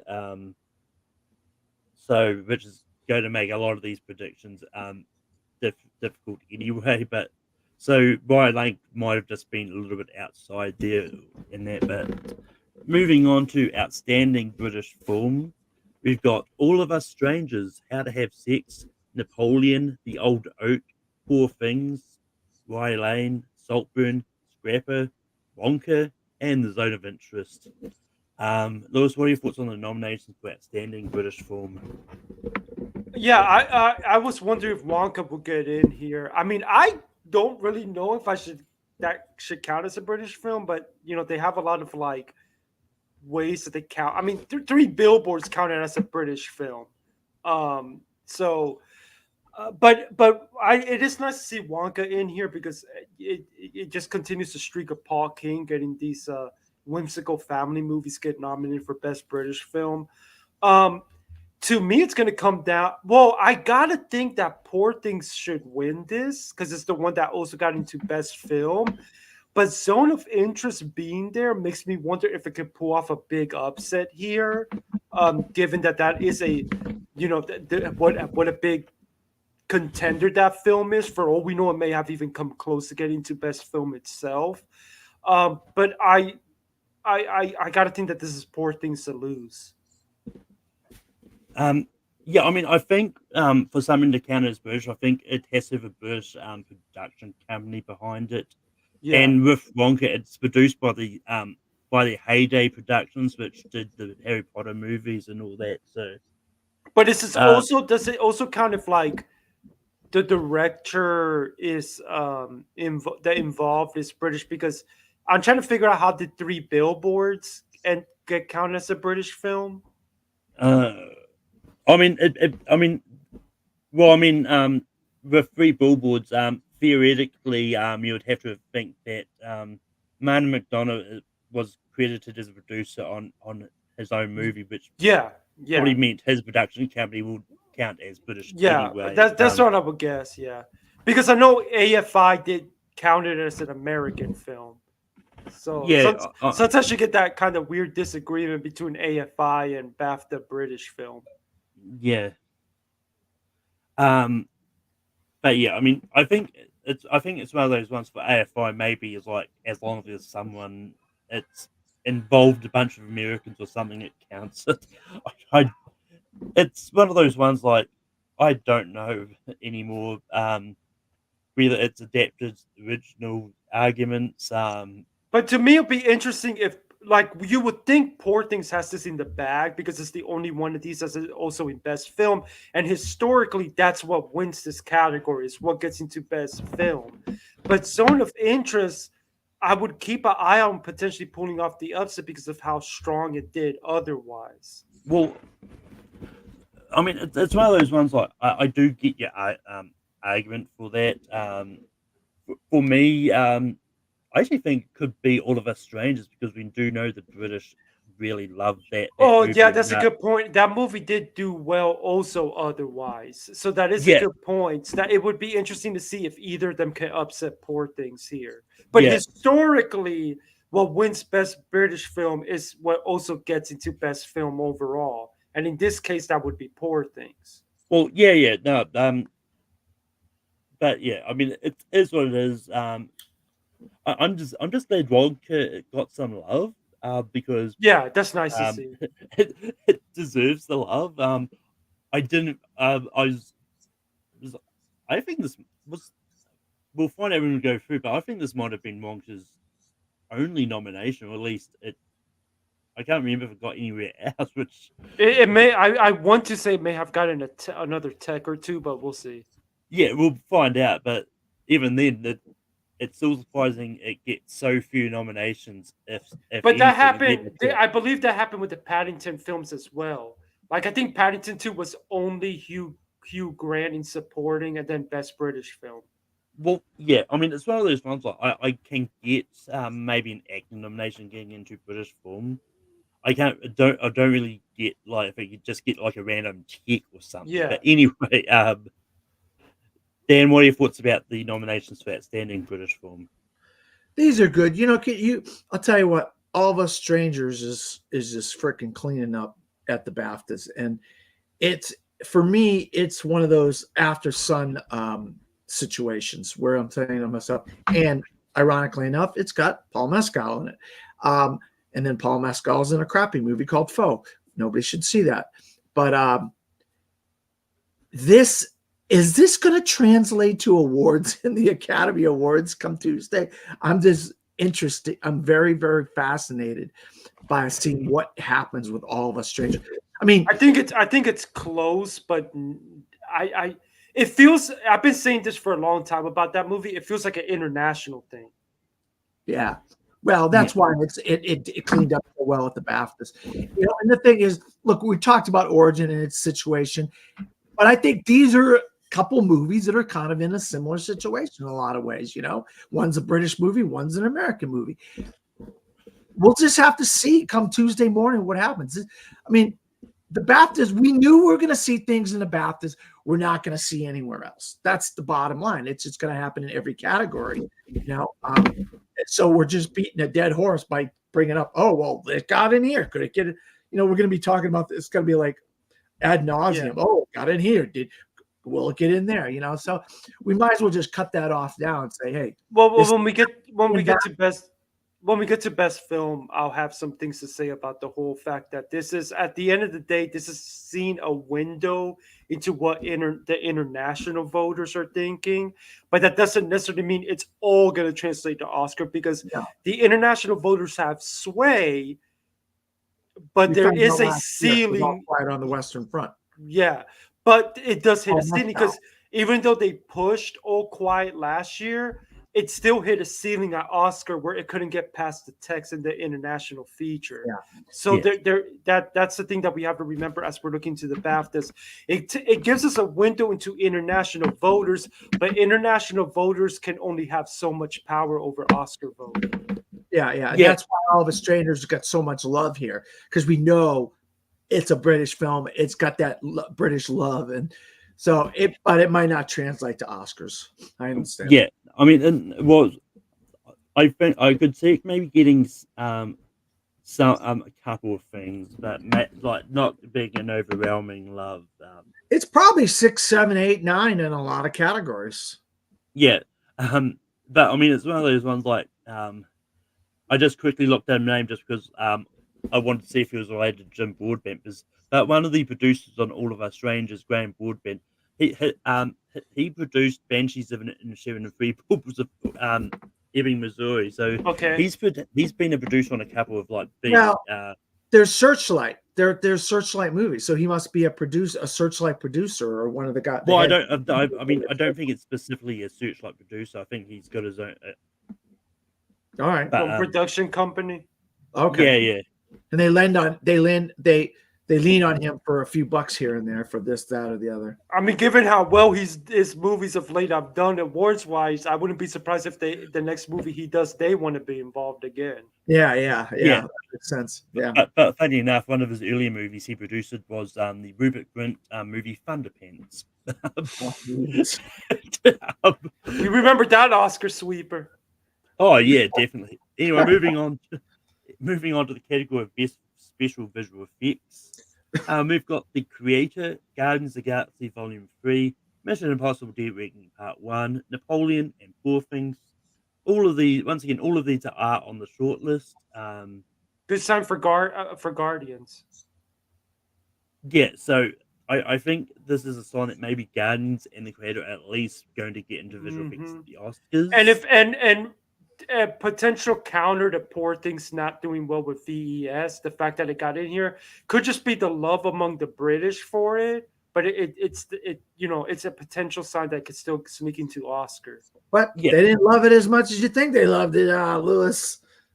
If you go down a couple of these categories, no, it got in everywhere. It just ended up having one big miss that we weren't expecting. All right. Well, I mean, we'll get into the statistics in a minute because. All right.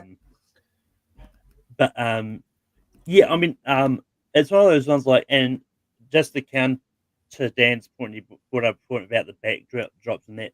I mean, like the whole volume thing, like is a few between people anyway. But I haven't seen the movie. I'm looking at maybe seeing it this week, but that might not be the only special effects thing that they're looking at when they're nominating this as well. There's probably other special visual effects that are in there as well, especially when it comes to like realistic space movies, which have a lot of that subtle visual effects in that to maybe expand the horizons or whatnot. But yeah.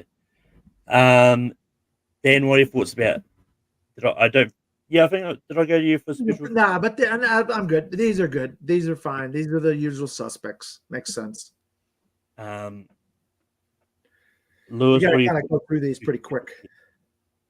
Yeah, I mean, this doesn't surprise me at all. Like these, and this is the thing is that with BAFTA historically, with the exception of maybe one or two slots, a lot of their texts tend to kind of match with what we're eventually going to see with Oscar. Yeah. But moving on to best sound, we've got Ferrari, Maestro, Mission Impossible: Dead Reckoning Part 1, Oppenheimer, and The Zone of Interest. Dan, what are your thoughts about the BAFTA nominations for sound? Same thing with the visual effects.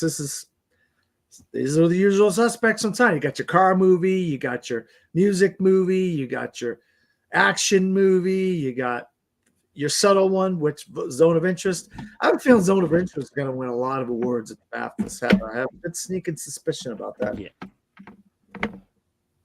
Lewis, what are your thoughts about the nominations for best sound? Yeah, not surprising. I was a little bit iffy on whether I was going to stick with predicting Ferrari in sound, but the fact that it got in here is a really good sign for it. They just, these people, they're just sucker for the car movies. Yeah. And yeah, I mean, they're all on the short list. There's nothing much more I can say that I didn't say when we were talking about sound. Moving on to production design, we've got Barbie, Killers of the Flower Moon, Oppenheimer, Poor Things, and The Zone of Interest. Lewis, what are your thoughts on production design?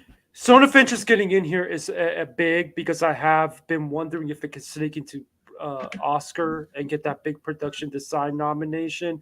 It also shows the strength of the movie with international voters. So to me, that's fascinating that I was able to get in here and gives me some hope as someone who has been thinking it can get into production design. Yeah, for me, I think, I mean, what's there, I think is good. I think worthy of nomination. But my mind instantly focuses on what's not there. Like, I'm surprised Wonka's not there. I'm surprised Asteroids. Well, not so much Asteroid City, but Wonka not being here is a big surprising.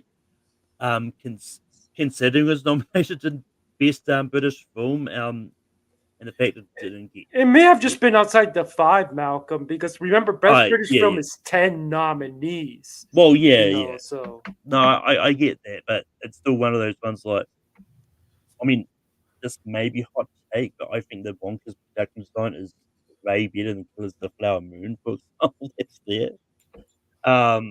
it has some of the best production design of the year. I agree with that. Obviously, I can't compare it to Poor Things or Zone of Interest because I haven't seen those movies. But yeah, Dan, what are your thoughts about production design?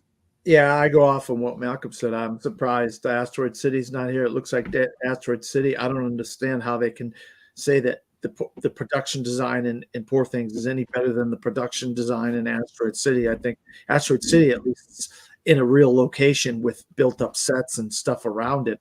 Most of it is where Poor Things is on a sound stage.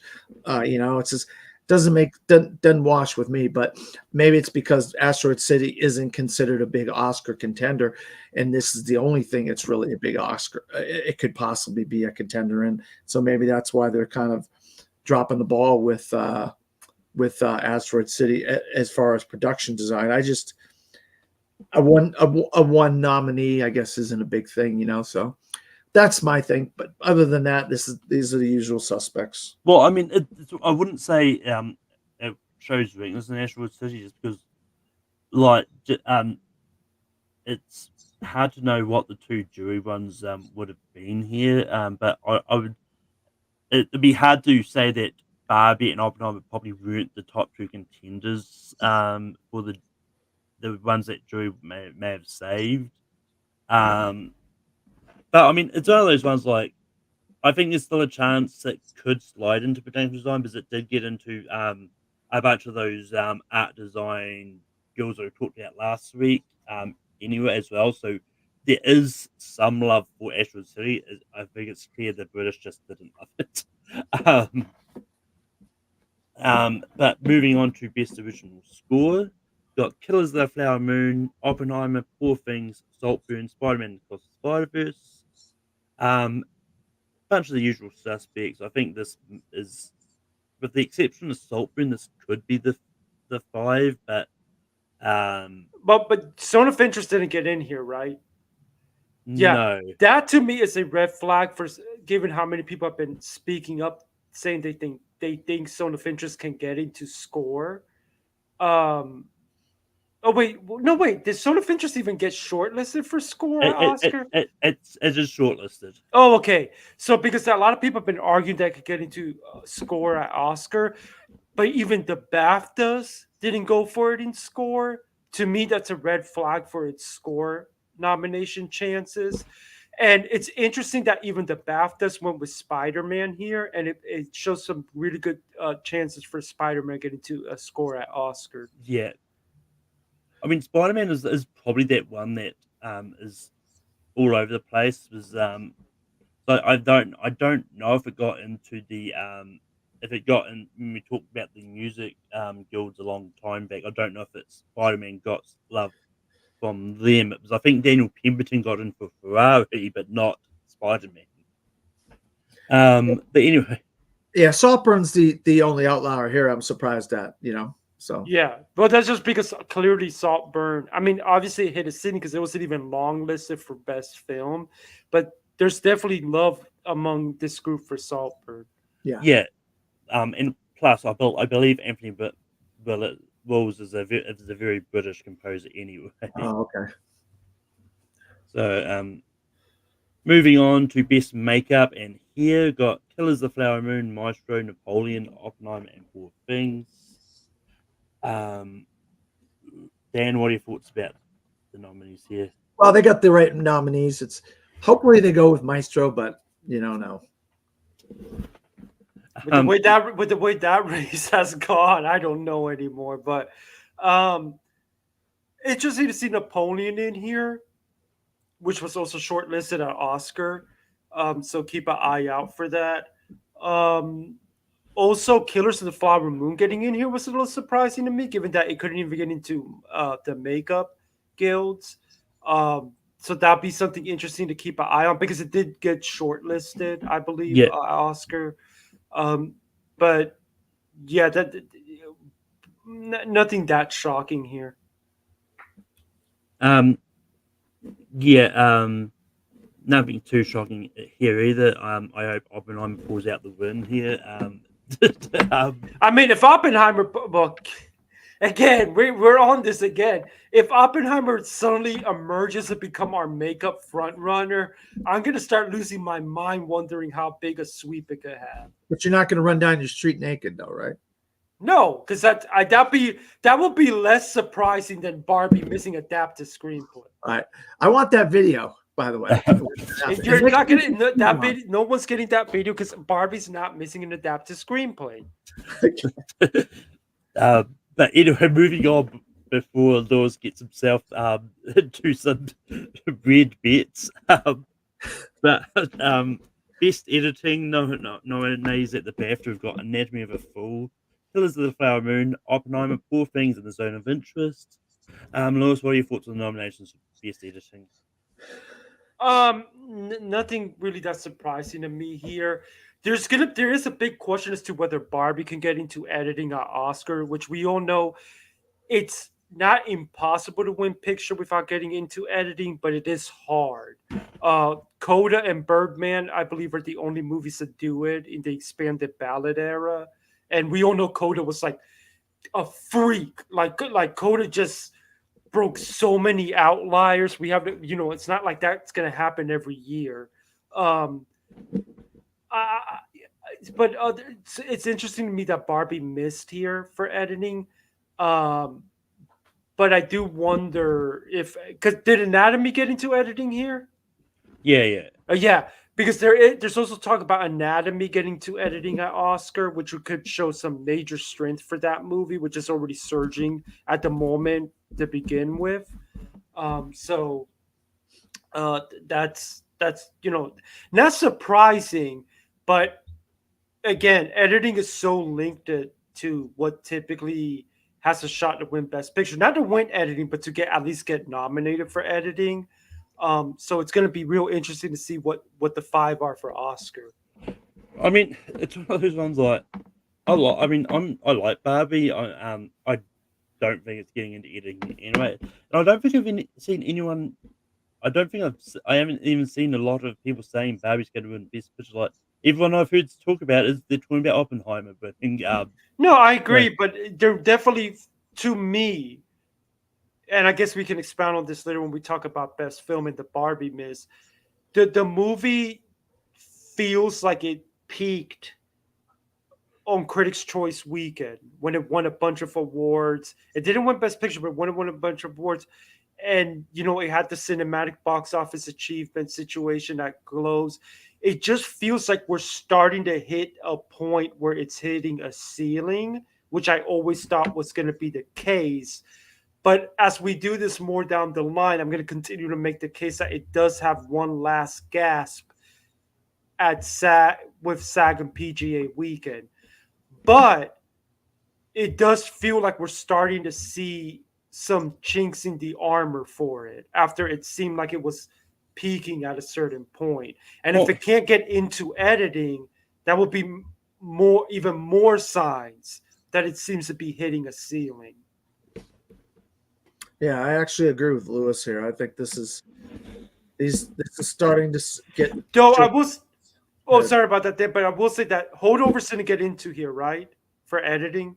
No. So that's going to be another, because me and other people are wondering if Holdovers is surging at the right time to become that number 2 film. If Holdovers gets into editing at Oscar, that's a potential sign that movie is really surging at the right time. But if the miss is editing, again, potentially showing us a ceiling. But that's the problem, is that we're all arguing about what could be number 2, which is what's helping Oppenheimer. Yeah, agree. I actually agree with Lewis. I think Holdovers is starting to really rise at the right time, and Barbie's starting to fall at the wrong time. I mean, it is what it is. But I mean, also Barbie is such a uniquely American film anyway. It's really I can see it why it wouldn't translate to the British audience. Well, let's move on to the next, because I don't want to give the game away too much, because I have more to say when we get to best film. All right, I only got guys. All right.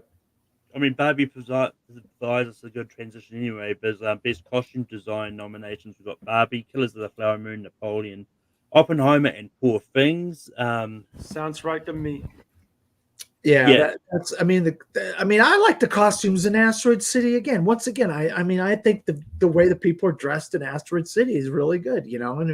And I like the period costumes in Killers and stuff, and Oppenheimer and stuff like that. But how about the costumes in Maestro? You know what I mean? I mean, I don't know some of these choices, but the Poor Things are just amazing costumes and Poor Things. I mean, it's one of those ones that I'm not overly surprised about any of this, because I mean, I loved Asteroid City, but it's just one of those ones like I don't think their costumes were overly different to what we've seeing here. And I think a lot of the like heavy period pieces like Napoleon, Oppenheimer, where you've got all this like fancy period outfit and all that I think they tend to do much better in the costume things than the like more subtler period piece type outfits that they had in Asteroid City anyway. And this is a good sign for Oppenheimer, because remember our conversation in the last episode where I said Oppenheimer getting to costume skills was good, and now here it gets into BAFTA. So that's technically where it's supposed to be the weakest among all of the eligible nominations, and it's still getting in here. Yeah, it's a bunch of suits and military suits and people wearing suits, and I mean, it's still suits of the era that they It's the movie's just so popular, man. Like that's what happens. If you got a juggernaut, it's almost like when a politician wins a big election and those coattails that happen down the ballot. It happens with award shows too. Yeah, I gotcha. Yeah.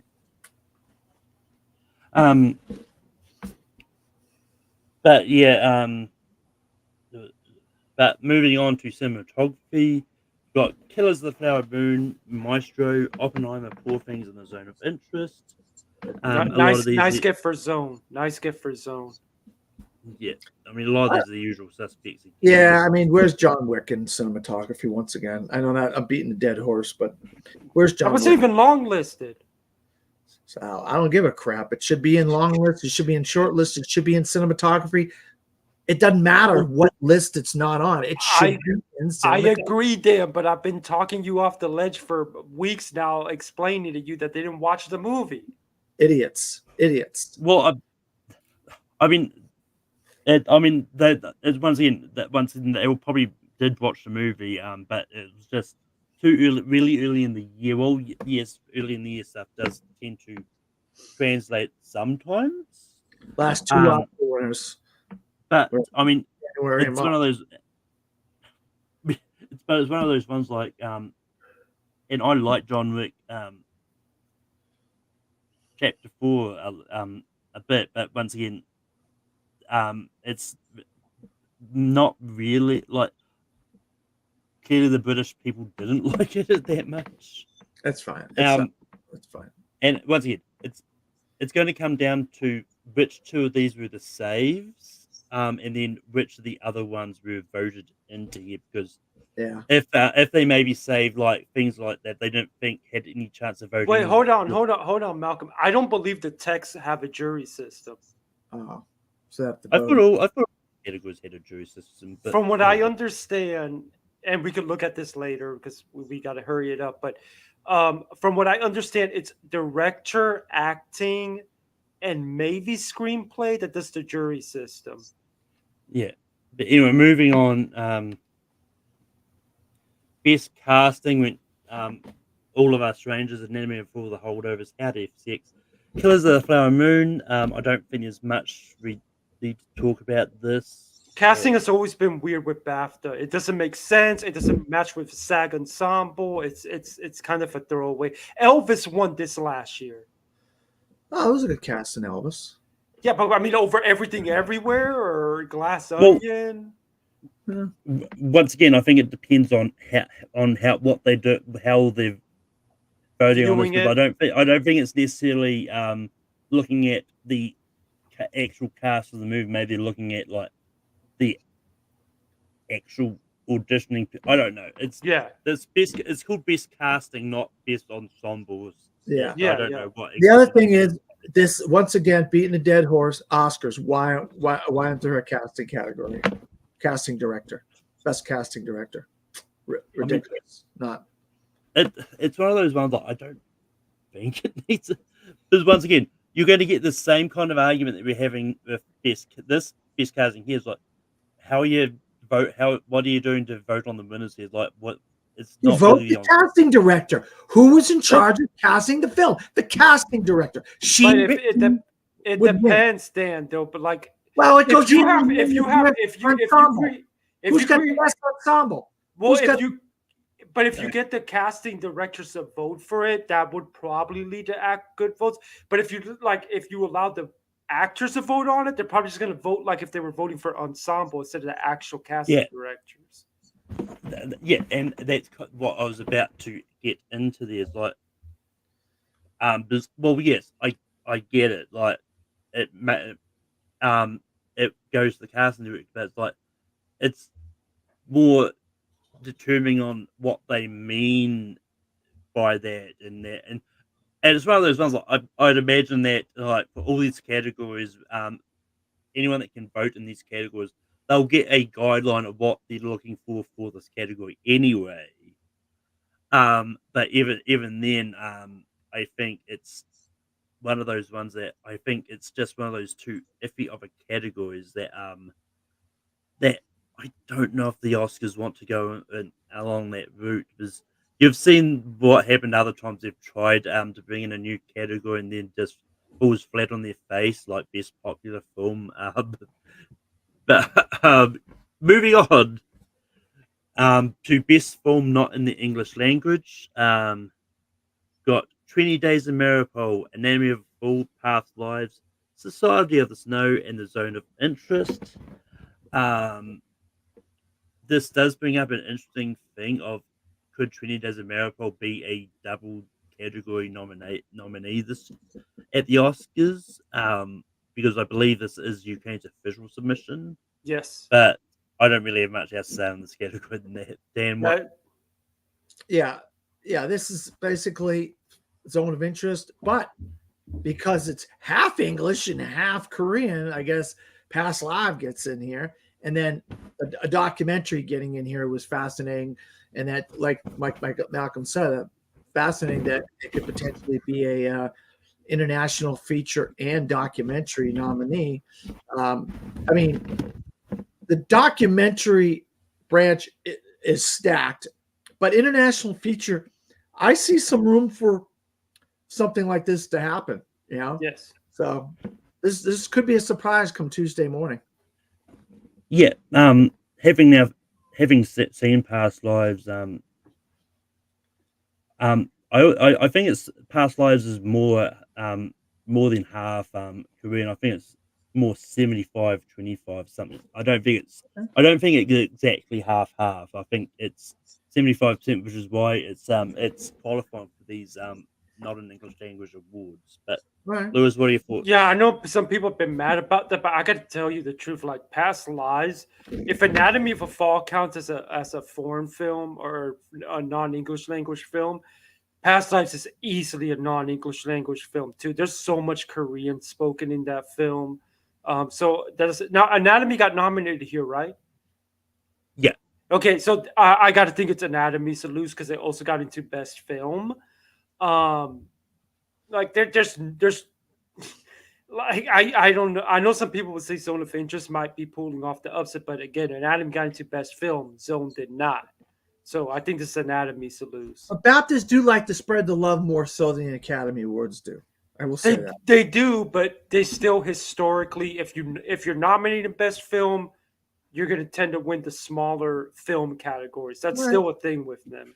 All right. I mean, it's one of those ones like you can. If you look at a lot of these nominations, a lot of these categories are pretty much the same movies. Yeah. Yeah. So I don't think there's going to be a lot of spreading the love as we may think. But moving on to Best Documentary, we've got 20 Days of Mariupol, American Symphony, Beyond Utopia, still a Michael J. Fox movie, and Ram.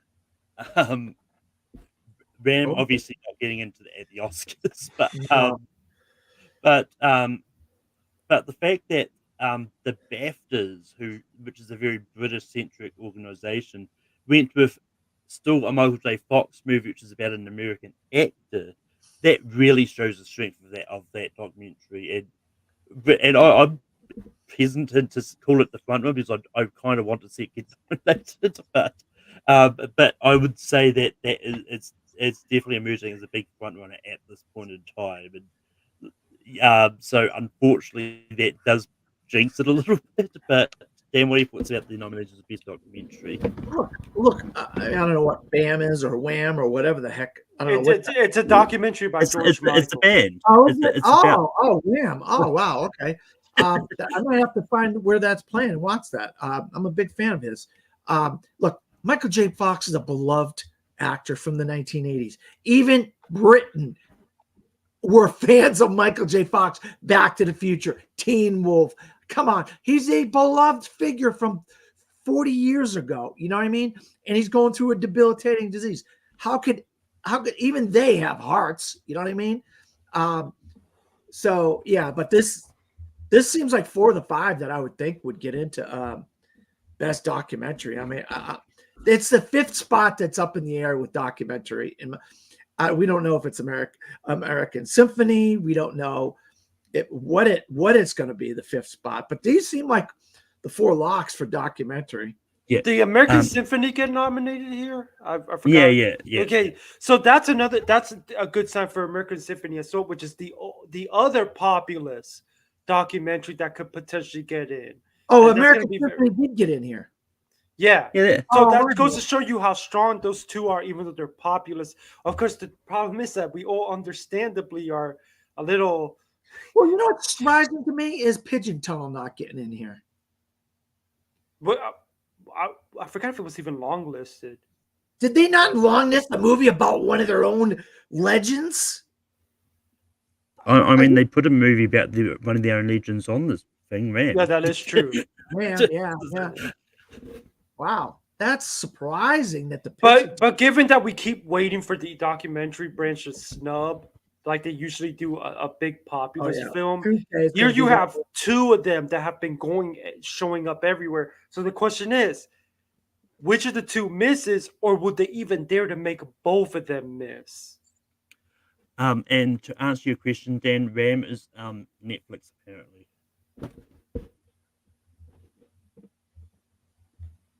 Oh, it is. I'll have to watch that then. Yeah. But moving on to best animated feature, we've got The Boy and the Heron, Chicken Run, Dawn of the Nugget, Elemental, Spider-Man Across the Spider-Verse, a lot of the usual suspects. I don't think there's much more to say about this that we haven't said already. Just more evidence to me that Elemental is safer than some people think it is. But then of course the question is Dawn of the Nugget just a British thing? Yeah. Or can it sneak in? Yeah. Yeah, I mean, no, it's one of those ones like I know I'm kind of at this point one of the ones that a little bit hesitant about Elemental at the moment, but and I mean I'm not saying it's going to be a complete it's a definite one that's going to get shut out of best animated feature, but it's one of those ones that like a lot of times like Annie's and animated feature tend to cross over a fair amount. So but it is interesting that Nimona, even though it did so well with the Annies, didn't show up here. That was a little surprising to me. I mean, it could just be that the British aren't into it. Well, British only have 4 slots for animated films as well. Right. So maybe it was to fit the movie for all we know. Because I think it might have been on the long list. I can't remember. Yeah, it was. I know it was. But moving on to best adapted screenplay, we've got All of Us Strangers, American Fiction, Oppenheimer, Poor Things, in a Zone of Interest. A lot of these are kind of the usual suspects. All of Us Strangers could be once again another one of those dark horses that could sneak in. But it's going to take a big snub, like the fact that Killers of the Flower Moon got snubbed. Well, I mean, look, at this point, adapted screenplay could be like if anything misses, people are going to call big snub. I think it just shows how strong adapted screenplay category actually is too. But I think it shows strength for American Fiction in screenplay because BAFTA did not go crazy for American Fiction, but they still made sure to give it screenplay. Yeah. And they also didn't go for Killers here either. So Killers of the Flower Moon wasn't here. So I forgot All of Us Strangers was adapted. So that's a surprise. That's definitely could be an outside looking in on adapted. Something else. Oh, Zone of Interest. I didn't know Zone of Interest was an adapted screenplay either. So that was surprising to me. But Zone of Interest is everywhere here, so it makes sense that got in. Lewis, any thoughts on adapted? No, I mean there's really not much else to say other than that. All of Us Strangers and Zone, I think, are fighting to be that big surprise. I'll be honest, the Origin grassroots campaign ended up being even bigger than we thought. But again, whatever misses in adapted would be considered a massive snub at this point. I mean, I think it's one of those ones like, I always hate that word snub. Like, I think people use it so much that, but I would argue it's right to use here, Malcolm, because it just feels like the 5 that we are all probably going to predict for adapted are so locked in. Well, I mean, what I was actually about to finish saying, like, I do get your point. I'm at the point where I just hate the word snub in general because I think it was last year people were going, oh, Adam Sandler not getting nominated for an Oscar for The Hustle, like, is a massive snub. It's like no, that wasn't. I mean, yes, he got a Screen Actors nomination out of it, but it's not a massive snub. It's just Uncut Gems, man. Well, he was great in that. Once again, I think But Uncut Gems, he was like showing up nowhere with the industry. which Yeah. was ridiculous because it gave one of the best performances of the year. I mean, just to Have to look at those down the road. just to get this train back on track. A little Yeah. bit. Like it's one of those ones. Like for me personally, if a category has like 10 heavy favorites and that that could potentially get in this thing, like it's one of those ones like when it's at the point where if anything misses, it's going to be a snub regardless. I don't think it's necessarily a snub. I think it just shows how stacked the category is. Yeah, which a lot of categories are stacked this year, Malcolm. Yeah. Good point. But moving on. Adapted is stacked to a whole other level this year. But moving on to original screenplay, we've got Anatomy of a Fall, Barbie, which can't be an original at the Oscars, The Holdovers, Maestro, and Past Lives. I really wish all these awards things get together as like we need to do this clear line of original and adapted so that we all can be on the same page because all this flip flopping with different things is not helping Barbie at all. No, it isn't. Good point, Malcolm. You know what, though, Malcolm? I listened to 2 podcasts this week, and I heard people complain about the fact that people were upset that Barbie's in adapted and not original. And I'm saying I was the exact opposite. I was upset that it's in adapted and not original. And the reasoning is they're saying because it's adapted for an IP that has existed since the 1960s. So that means the screenplay is adapted. It's like the Transformers screenplay is adapted from the toy. The G.I. Joe screenplay is adapted from the toy. And I'm saying to myself, no, it is not, because the toy is the toy. The screenplay is something wholly original. It's not wholly original because it gets ideas from the toy. There's pregnant Barbie. There's all these different types of Barbies, and it gets based off the toy, including the cats, there's a bunch of references. It's an adaptation, Dan. It is an adaptation. I don't know why people are arguing this. All right, that's why they're arguing it. But I think the story itself is an original story. Yes, the IP is a realistic IP, but the story, there's no existing story of this story about Barbie. There isn't. There just isn't. Well, look, first off, like if they adapted one of the animated movies, then yes, there is some pre-existing stories about Barbie that exist. But my point on this, and we'll move on anyway, is I can see both sides of this picture. I get why people are considering it for adapted because once again, because of that whole toy thing and all that, it's like, yeah, and with Transformers, I think there's a more of an argument about that because it is like directly toys, and because it's not as the story of Barbie, because the actual story of Barbie is original and all that. But with Transformers, a lot of their story is building on what was established in the animated series and all that anyway. So I can see both sides of this. And it's just one of those ones like, yeah, the story of Barbie is an original story. But the actual IP argument is a really big argument. Because I'll finish saying off the nominees. I just want to get that bit out the way. But Anatomy of a Fall, Barbie, The Holdovers, Maestro, and Past Lives are all nominated for original screenplay.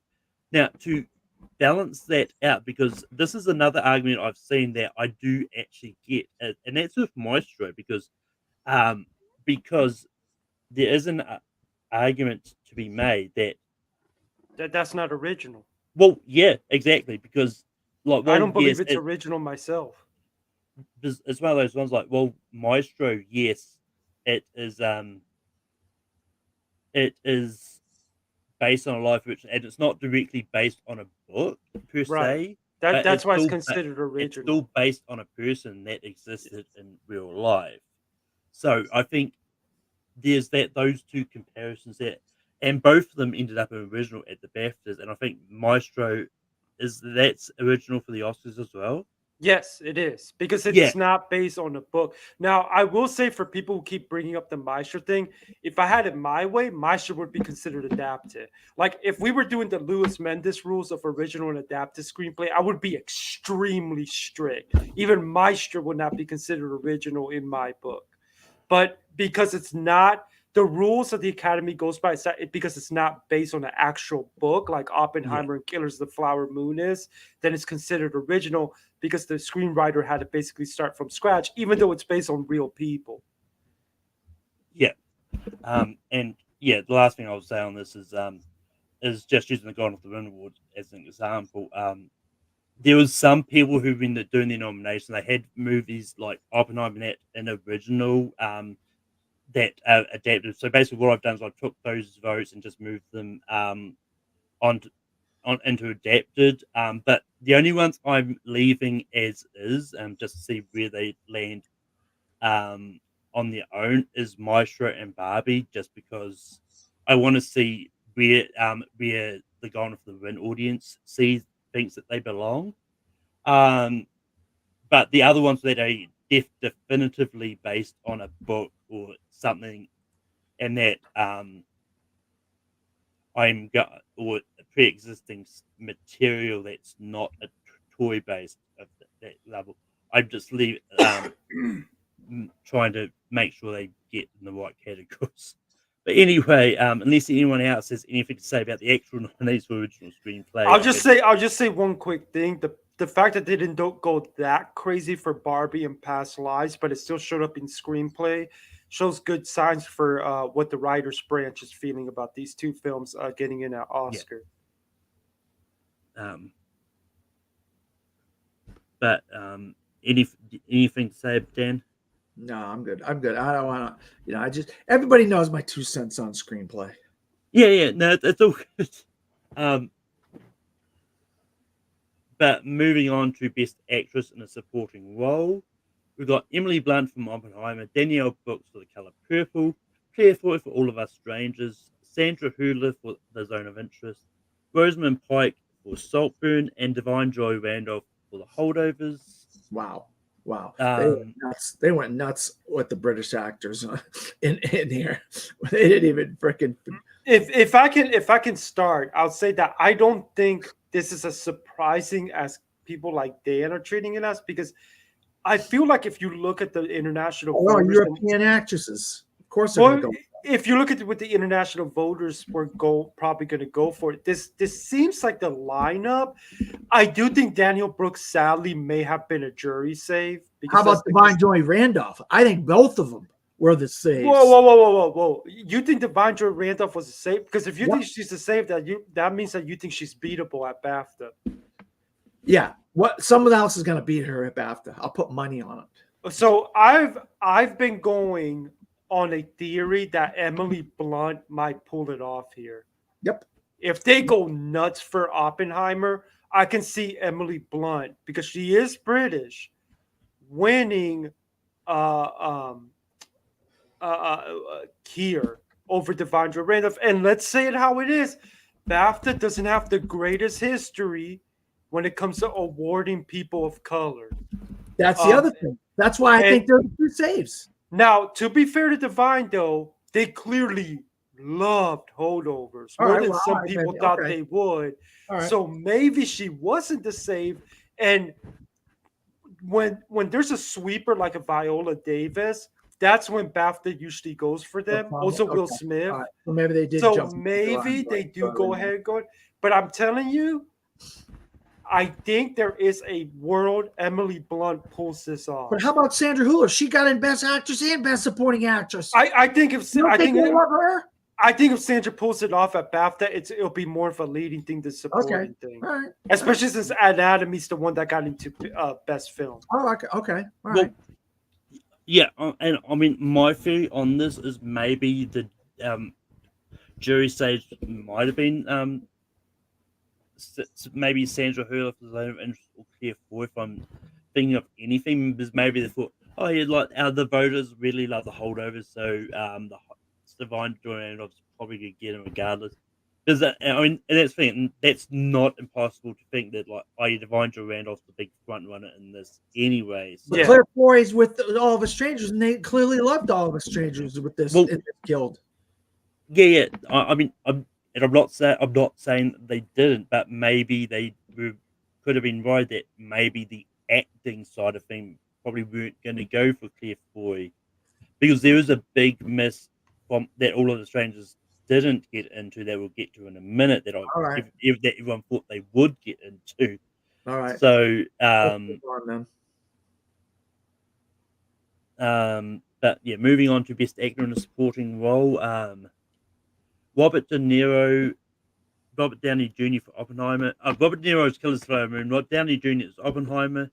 Jacob Elordi for Saltburn. Ryan Gosling for Barbie. Paul Mescal for All of Us Strangers. And Dominic Sessa for The Holdovers. And once again, I think it's entirely possible that maybe Paul Mescal and maybe Jacob Elordi were the two saves here, because they're probably the two. Well, maybe actually, I would take it back. Maybe Dominic Sessa and Jacob Elordi might have been the two saves, because they're probably the two lesser known in this category. Paul Mescal got nominated for After Sun last year, didn't he? Yes. Yeah, so they know Paul Mescal, and then the other three they definitely know. So I was like, so that's kind of my fear of what they might think the two saves there is, because Jacob Elordi is not getting any buzz for Saltburn at all. It just to randomly pop in this category. It's too convenient for it to be a voted in pick. Right. But yeah, but obviously they love Saltburn, and I mean they do. But once again, when you think Saltburn, you don't think Jacob Elordi. No, you don't. Where's Barry Keoghan? But he's in Best Actor, right? Isn't he in Best Actor? Yes, he is. Yeah. So they did Rosamund Pike, Jacob Elordi, and Barry Keoghan. So they love Saltburn, and they love All of Us Strangers because a bunch of the people from that got in too. So, I agree with your assessment here, Malcolm. I agree. Yeah. Lewis, anything? No, just that I do wonder if Sessa was a savior or not, because if he wasn't a save, that means that he has a real shot to get in Tuesday. Yeah, I mean, it's one of those ones like with the BAFTAs, it makes it harder because we just don't know who was saved and who voted. Also, we forgot to mention the Mark Ruffalo miss. Yeah. You would think maybe he got knocked off from the jury, but it also shows you weakness because he didn't make it into SAG either. 2 big misses for Poor Things. If you count Best Supporting Actor, 3 big misses. Well, yeah, I mean, it's one of those ones like I think one of those 2 Poor Things guys are going to get in. The debate now is which one? The dude who got in at SAG, or the dude who looked like he was getting in everywhere, and then the industry decided, oh no, we're going to throw a curve. Well, I mean, I think it's one of those ones like it could just be that because I think SAG just do really like Willem Dafoe, because I think he gets in a lot of like he could go and play a random, like he could have played a random envelope in Wonka if they wanted him to. Where's he probably Hugh would have Grant got nominated. He probably would have got Where's nominated. Hugh Grant? Where's Hugh Grant in Best Supporting Actor for these He didn't guys? make the long list. Oh, that's ridiculous. He was great in. Well, I mean, he was great, but it's not too surprising.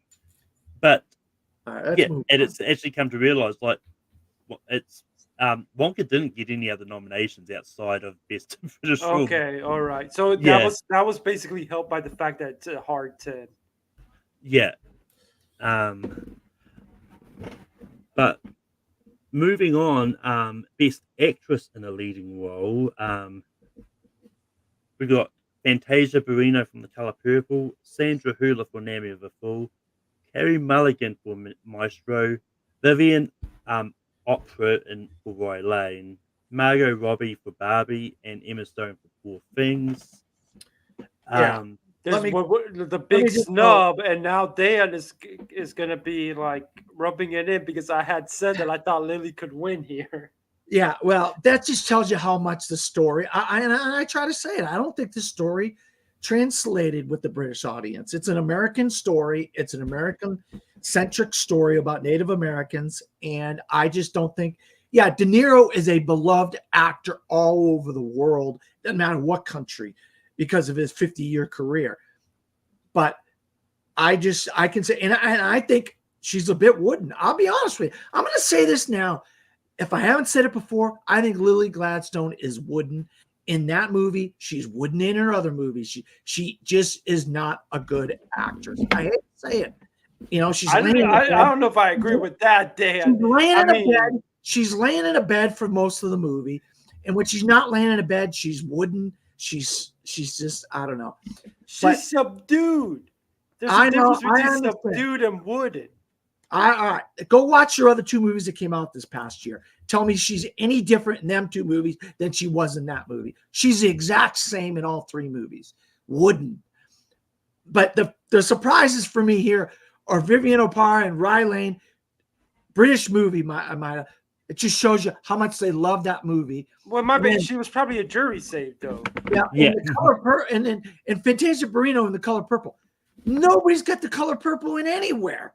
And Fantasia Barrino gets in with these guys. But again, probably a jury save. As much as I love Fantasia in The Color Purple, that's probably a jury save. Oh, yeah. But the other thing is they're trying to be more diverse. That sneaks to me as, hey, we need some diversity in here. We'll put these two in there. You know? But I just want to make the comment that I think now that Lily is out of it at BAFTA, which in the grander scheme of things for Oscar, that really makes it SAG or bust for her. I think what Lily should be rooting for here is not for Emma to win, obviously, but for Sandra Hüller to pull off the win here. Because if she pulls it off here and Emma doesn't win here, and then she can pull off SAG, she goes into Oscar night with the potential to win. Well, yeah, I mean, it's one of those. It's one of those ones. I don't. I mean, I think it's just a case of. So I don't think Lily missing here is that big a deal personally. Because I thought she was great until Flower Moon. I thought she was miles better than Leo in the movie. And I will stand by that. She's better. So she definitely deserved her win at the Globe. She does deserve to be nominated. And yes, I do. The question is, I do believe she is a lead.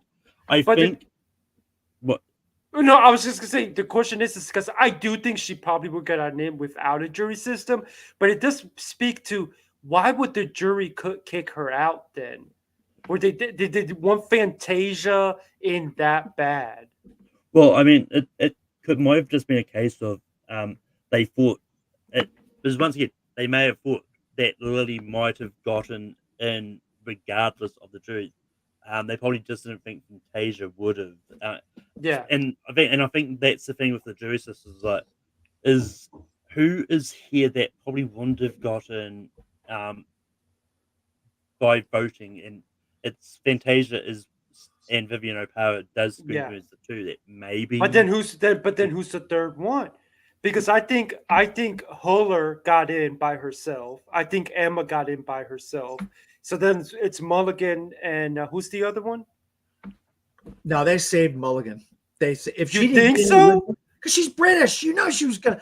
For her. But British. She got in at SAG. I could see her getting in all by herself here. Well, I mean, it's one of those ones. Like maybe the food save was Hüller. Yeah, maybe it was Hüller. Yeah, because maybe they may have thought like, well, the voters are probably going to go for the well-known names like Mulligan, Roby, and Yeah, and yeah, so yeah. and so. But that's the question: Um, is did Robbie get in by herself, or was it a jury say because they wanted to represent Barbie somewhere? That's I going to mean, be the big question going into Tuesday. yeah, I mean, it's what it is. I think because I think going back to what's this discussion is I think with Lily Gladstone's maybe it was just a case of the BAFTAs just couldn't agree of whether she belonged in supporting a lead. I think Could be, I could wouldn't be. I wouldn't be surprised. I wouldn't be surprised if that's why she missed I have a completely. feeling we're going to have a discussion about that on Monday. Oh boy, Well, it's getting exciting. well, I mean, I will. I think it's one of those ones. I think with especially with the Oscars itself. I think it's just one of those ones. Like I think people know where they are, where she's campaigning. Because I don't know if BAFTAs have the same kind of campaigning stuff that they do with the Oscars. I would imagine that they do, or if they just go on the movies that were released in UK at that time. But moving on, we've got Best Actor in a Leading Role. Got Bradley Cooper for Maestro, Coleman Domingo for Rustin, Paul Giamatti for The Holdovers, Barry Keoghan for Saltburn, Cillian Murphy for Oppenheimer, and TOU for Past Lives, which is a big surprise here. But I would imagine TOU would That was a jury save.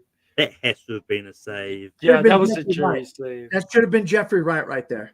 Yeah, I should have. But it makes sense that Barry Keoghan gets in here because they love Saltburn and he's one of their darlings, and he won last year he won last year in that red suit. He run. Well, I have a feeling that he was a jury save. Oh yeah, they both were. TOU and him were the two jurors, but they Well, love. I mean, it's three jury saves in the acting things, isn't it? Yeah. Oh, So right. I think Keegan or Keoghan, however you say it, Barry Keoghan. Keoghan, you and who's the other one? Domingo. I Oh, think. and Domingo. I think all three of Domingo. those were saves. Yeah. Yeah. Yep. They went with Um, Domingo instead of Jeffrey Wright.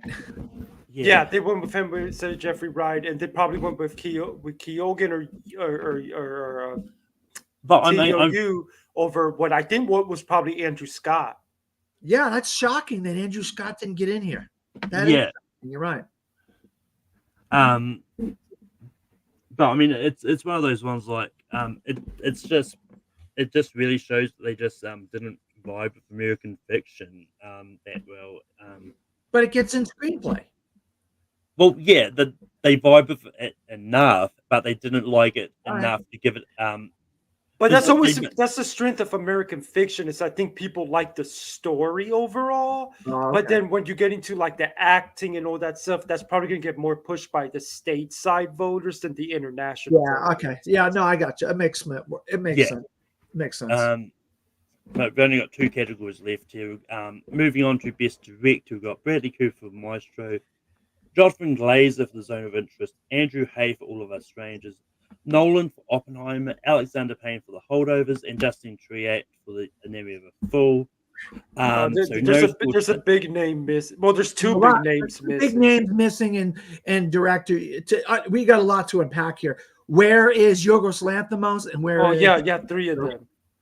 Where's Greta Gerwig? Where's Yorgos Lanthimos? I'll tell you where Greta is. I can tell you where Greta is. The international voters did not respond to Barbie the same way the stateside voters did, and I had a feeling about this because the kind of movie it is, the kind of stuff that the international voters tend to respond to, and if you notice, Barbie made most of its money stateside compared to internationally, whereas Oppenheimer made more money internationally than it did stateside.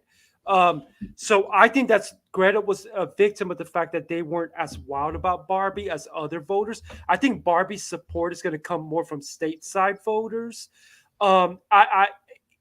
Scorsese probably got knocked off because of the jury save. system Andrew here. Andrew Haig being in here, Justine Triet being in here, it just tells you how much they love them two movies. And Jonathan Glazer being in here, it just shows you how much they love them. But Yorgo's not making in here to me is a Shocking. little bit weirder, especially since that did get into best film. But And that's he's probably a foreign director.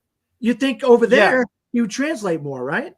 yeah. Well, yeah, but I mean, I think it's also one of those ones because there's it's tough. I would imagine the three saves here might have been Justine Triet, Jonathan Glazer, and maybe Bradley Cooper because maybe they see how Bradley Cooper's not been getting into directing in a lot of places. I was like, well, we'll save Cooper because I can see a world where they really love All of Us Strangers enough to vote in Andrew Haig. Yeah, I can. And Nolan and Payne, like Nolan is a big one that probably would have gotten, and people love the holdovers a lot too. So Alexander Payne being voted in too. So I think it's just simply like because I would imagine Yorgos might have been the 7th or somewhere down there. Because fun fact that I actually just found out is the director with the most nominations in the BAFTAs is Scorsese. But it just tells you how that movie translates to the British audience. To me, that's what it's a red mark on how Native Americans and how the Americans treated Native Americans in a movie about this subject matter translate to the British. It doesn't translate at all. Well, I mean, we'll talk about it where it got into a really big one after this. So it did. I think it translated to some extent, but I think we did see some chinks in the armor for it here. Yeah, I mean, ultimately, I think it's a case of maybe like they like the movie a lot, but maybe they just didn't think the directing itself was as good as what they did eventually nominate in it. And I honestly think he got in, Malcolm, but I think the jury just decided it's Martin Scorsese. He's gonna be fine at Oscar. Let's put in someone who otherwise probably wouldn't get the love. Well, I mean, I don't think it's a case of and he's a producer on Killers, so he's gonna if Killers, let's say Killers does win the BAFTA, Marty wins. Well, yeah, I mean it's one of those ones. I think it's a case. I think it's a case of So I don't think the BAFTAs are like going, well, we think the Oscars are going to go for this one. We'll leave him off because of that. But I think it's just a case of this. That's the thing. I think the saves, the ones that save, I think they would save the ones that they think maybe having a rocky road and may not get in on a normal vote. Yep, and I agree. Triet, which is why I think Red. Yeah, I think it's Triet, Glazer, Haig. That's my opinion. Well, so I'll disagree. That got saved. Yep. I think they got saved. Well, I don't know. I think there's a world Glazer may have even been second given to international voters. All right. Well, I was actually about to say, I think that's why I think Bradley Cooper was one of the saves. Okay, all right. Because he, like him as a director, is not getting a lot of love. But him as the actors get where all that love is going, and maybe the BAFTAs could see that on the tea leaves. Like, well, I do believe that. Yeah, and I know you're not a big fan of Maestro. I know you're not a big fan of Maestro, Malcolm, but I do believe that it's a very good directorial achievement of what he was able to accomplish in Maestro. Because as I said earlier, it's clear the BAFTAs really love Zone of Interest and All of Us Strangers. So I can see a world where both of those weren't jury saves. But then again, that would mean Payne or Nolan would have had to have been, which I don't want to believe. I mean, Nolan was not a save. Yeah, there's no way Nolan was a save. And they love the holdover, so he was probably in. Well, that's the thing. They love the holdover so much that I can see Payne not being a save. Yeah, that's what I'm saying. This is why this lineup started so much conversation, because now the question is, would Greta have gotten in And if she would have, why did the jury kick her out? But there is a possibility that she didn't get in, given that Barbie only got 5 nominations, which is an underperformance compared to how well it did elsewhere. And now we're here wondering if she's going to get in at Oscar. Yeah. Well, I mean, look, it's one of those ones. I don't think Gerwig's missing at the Oscars because well, what I was about to say is like, well, yes, the miss at BAFTA is a big sign that maybe she's not as strong as we may think. But then again, the DGA nominations, I would have to think, hold a little bit more weight, and to what we think the Oscars could go for. So that's why I think Scorsese and Gerwig are still at least safe for the Oscars. Well, the only red flag I would say Scorsese's fine, but Greta, to me, the only red flag would be that DJ rarely translates 5 to 5. And historically, the ones that miss tend to be the more populist, big box office film. And there's no way that's going to be Nolan. Like, that's the question. Is she Top Gun, Dune? These other big ones that got into DGA but missed at Oscar. And according to Clayton Davis, in the conversation he was having with directors branch members, there were some members who were poo-pooing Barbie as, oh, that's just a movie about a doll. And we know that the directors branch at the Academy are very snobbish. I mean, it is what it is, but I think it. But I think. But which of the foreign directors are going to get in? We're going to get one. Do we get 2? That's the question. I think that's a possibility because I think there's going to be a push not just for Glazer, because usually international, but Triet also I think has a shot. Or Yorgos, one or the other, right? But Yorgos could. Here's what Yorgos could also end up being the one that misses instead of Greta. This director is, we know who's going to win director. But now trying to predict it has become crazy because of what the BAFTAs did. Does the BAFTAs love of the holdovers translate to Alexander Payne? Because nobody was on the Alexander Payne bandwagon. By the way, I know Dan's up against it, so we might, because we can continue this conversation Monday. Yeah, we got all night Monday. I got all night. Well, Monday. The last thing, I know we'll get into this more, but the last thing I will say is I kind of see a world where it could be Alexander Payne that misses at the Oscars for like a Glazer or a Triet. Which would be a big sign that maybe the momentum we saw for holdovers wasn't as big as we thought it may have been. Just for the fact, I think Poor Things is still pretty strong regardless of not getting a director here. Agreed. But anyway, moving on, because we've already kind of talked around this anyway. Best film, we've got Anatomy of a Fall, The Holdovers, Killers of the Flower Moon, Oppenheimer, and Poor Things. All 5 of these are getting into picture at the Oscars, fairly certain. And yeah, I don't think, unless anyone's got anything more to say. I'll say real quick is that historically, if you miss the BAFTA 5, particularly in the modern era after they started moving the BAFTAs to before the Oscars, it's not a good sign for your chances to win Best Picture at Oscar. So this is a red flag for Barbie. Can it be overcome? Yes. $1 Million Baby overcame it, though it should be pointed out that $1 Million Baby was apparently not seen by a lot of BAFTA voters that year. Coda overcame it, but we have to remember that Coda was still being discovered by the industry by the time the nominations were coming around. Everyone and their mom knows about Barbie since July. And people have brought up Everything Everywhere and how it bombed with wins at the BAFTAs and still did well at Oscar, but it did get nominated up and down the board at BAFTA, including Best Film and Best Director. So I think this shows that the international voters are not behind Barbie, but I think they're behind Barbie even less than they were for Everything Everywhere. And if there's anybody out there who still believes Barbie can win Best Picture, that's a red flag for it. Holdovers getting into here with this crowd, with how highbrow they can be, is a potentially good sign. Anatomy of a Fall is surging at the right time. But when it comes to it, at the end of the day, what movie maxed out?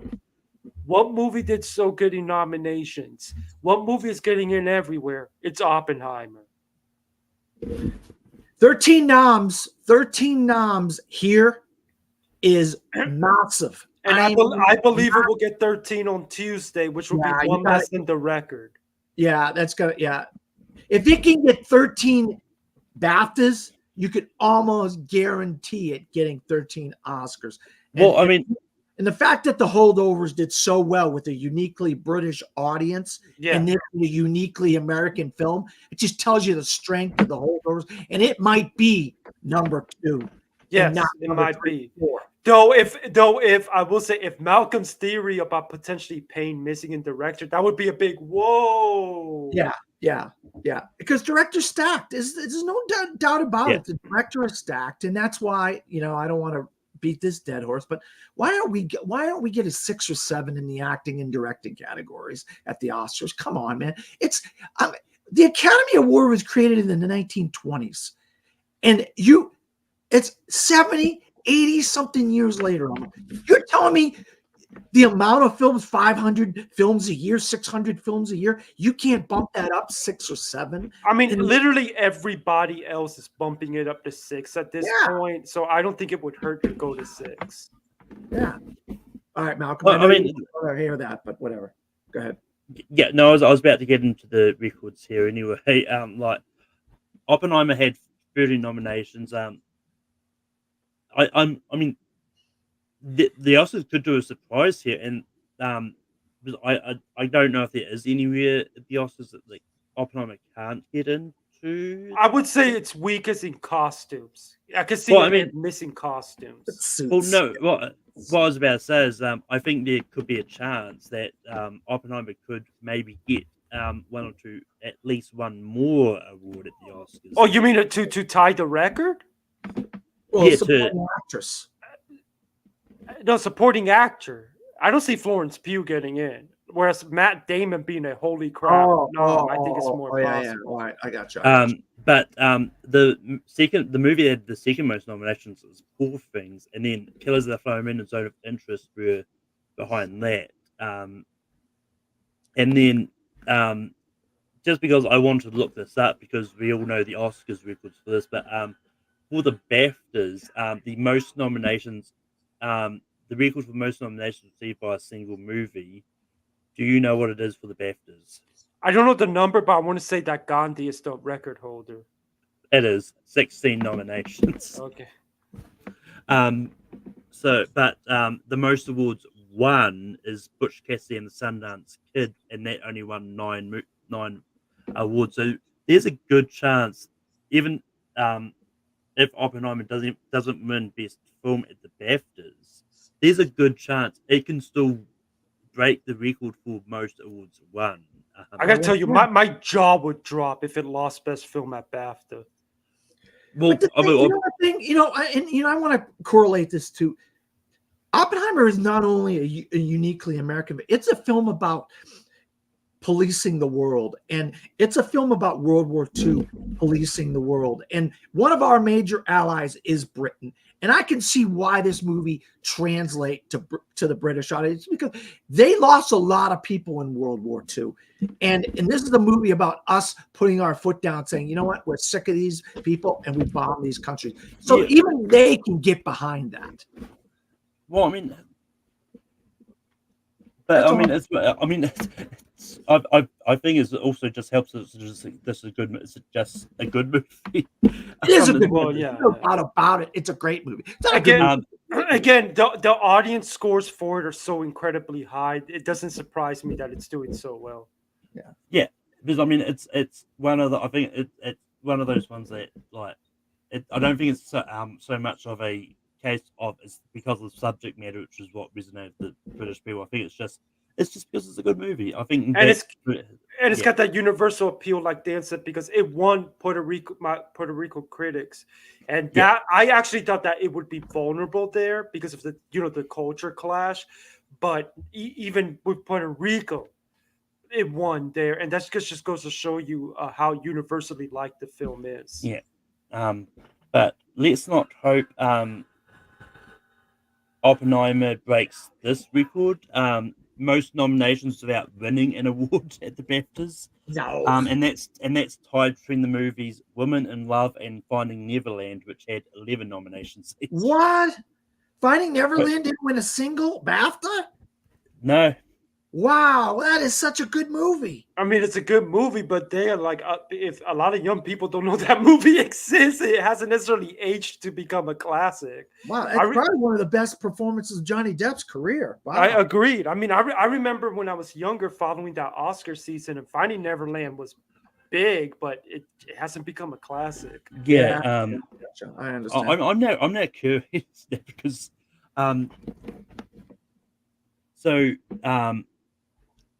yeah, very quickly. I know that Dan's on a time crunch, but this is not.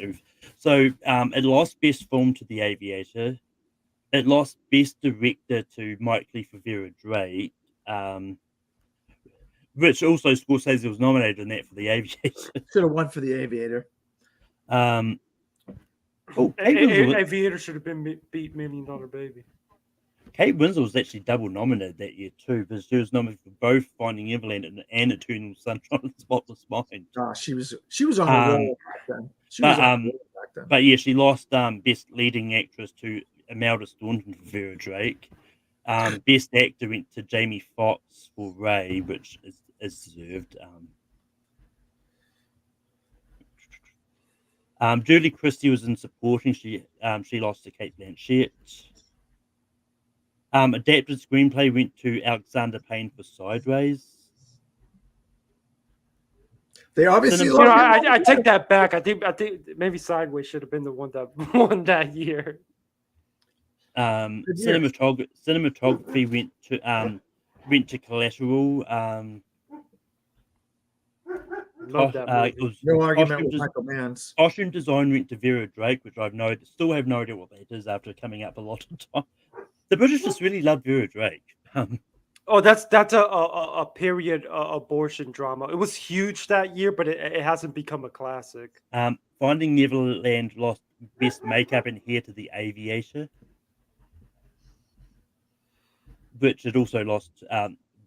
Prisoner of Azkaban also lost Best Makeup and Hair that year.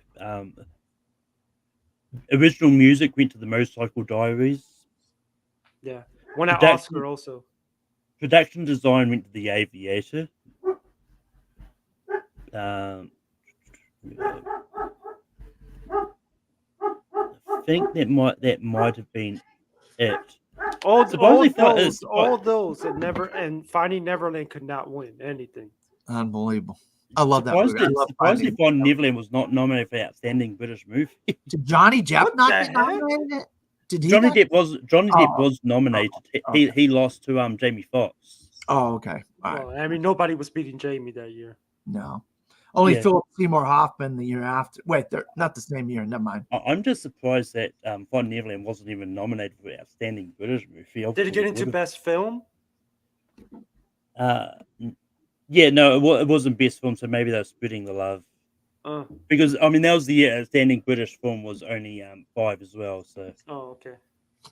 Which is weird because they extended British Film to 10, but they still keep Best Film at 5. Well, Dan's about to have to leave, so we may as well. Oh, yeah. I was about to wrap it up anyway. I was just quickly going through that. Well, more questions Monday. Yeah. But that is the end of this for this week. The only reason we split it up because we got our final Oscar predictions for the nominations coming up on Monday. So we'll see you then. But Dan, we can find you on. You can find me under my name, Dan Skip Allen, on Facebook, Letterboxd, Threads, X, Blue Sky, or some variation of DP Skip Allen or from thefourthrow.com. I'm a film critic in Orlando, Florida. I'm currently reviewing films for the Slam Dance Film Festival virtually, and I've been cranking out a lot of reviews for the month of January. Also, I hit a milestone of 900 written reviews in my career. I'll probably hit 1,000 later on this year, so I'm really proud of that. And you'll always find me here with my main man, Malcolm and Lewis, on Gone with the Wind, chopping it up with the awards. Yep. But you're free to head off now, as I know you got to go to work. But Lewis, we can be for you online. I'll keep it simple. Given Dan's got to rush off. MendesMovieReport.com. You can find all my stuff there. And yeah, you can find me on Tape Productions. I host Ranking every Sunday. Tomorrow we're doing Top 12 Anna Kendrick movies. And you can find me back here on Monday to do our final Oscar predictions. We'll be joined by Chad and Dylan from the Dog Pickle Movie Network. I did try to get another special guest, but he hasn't got back to me. Yeah, but that's the end of us for this week. We'll see you again on Monday, and yeah, as I find a clip to go out. Well, he jumped out before me. Take her away, Ian. Yeah, take it away, Ernie. It's going to be a bumpy ride.